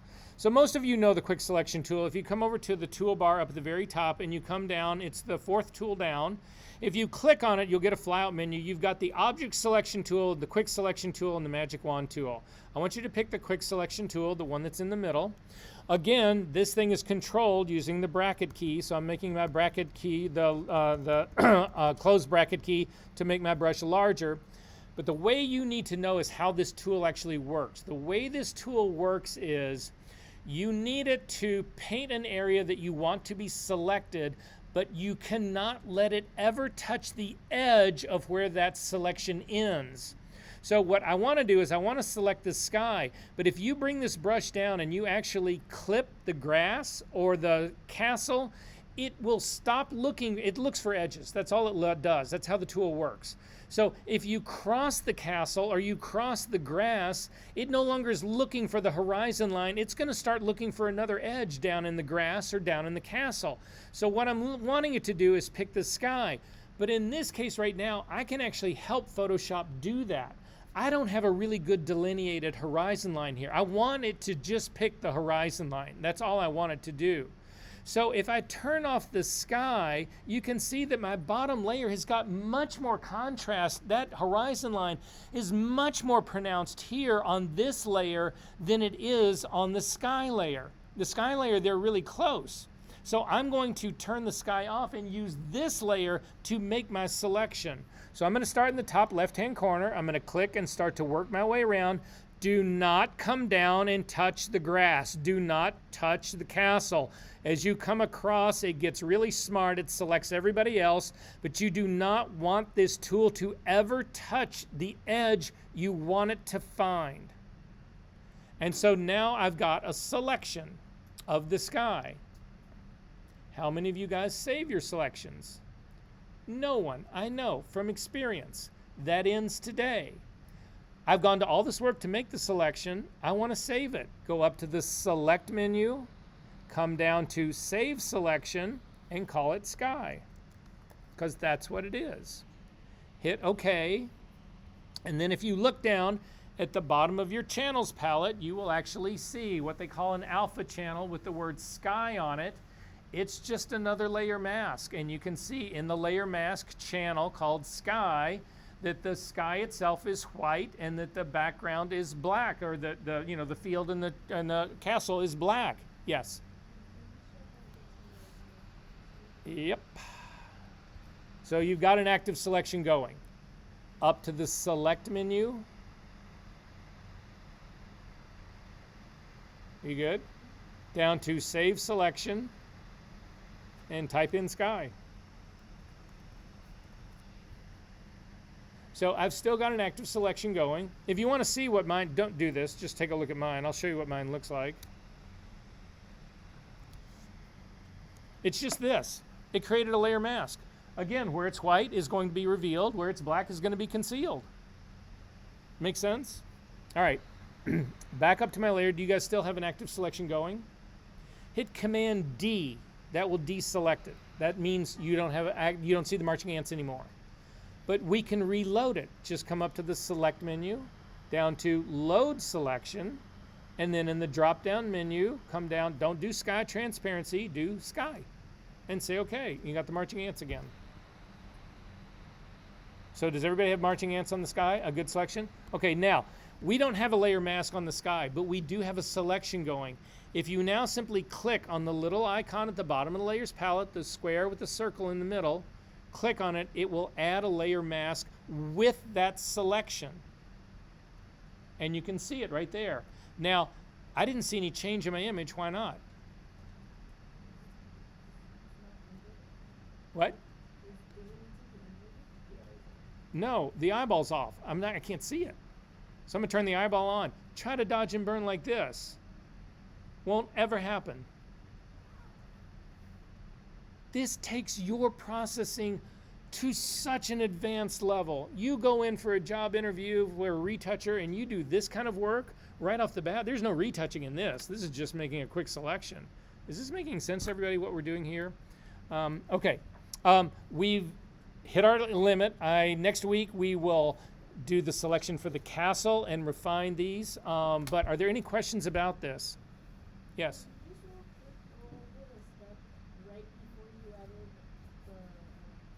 The layer mask? Yeah. All right, I'm going to throw the layer mask away. So I don't have any selection going at all, right? But have you saved your selection? Did you save it called Sky? Yeah. So then come back up to your Select menu again. Come down to Load Selection. And then a dialog pops open. You don't want to pick Sky Transparency. You want to pick just Sky. And say, OK. You've now got the marching ants back. You're still on this top layer. Simply click on the Add Layer Mask, and you're off to the races. Oh, save your work. Save your work, save your work, save your work, because we'll pick up on this next week. Did it work?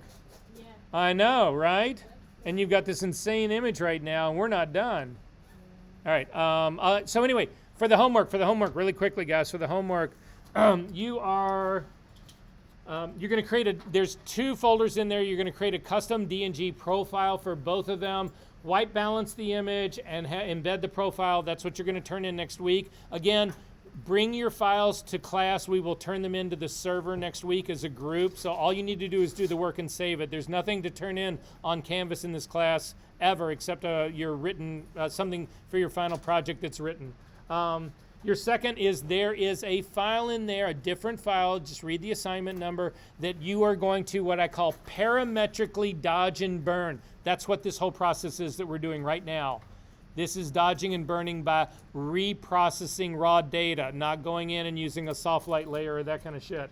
And then there's some readings to do, and that's it. I'll see you guys next week. Wait, do you want us to just hit save or save as? You can do a save as, but if you save it in the same spot, it's just going to replace it. So you've already saved it once, right? Then all you need to do is save.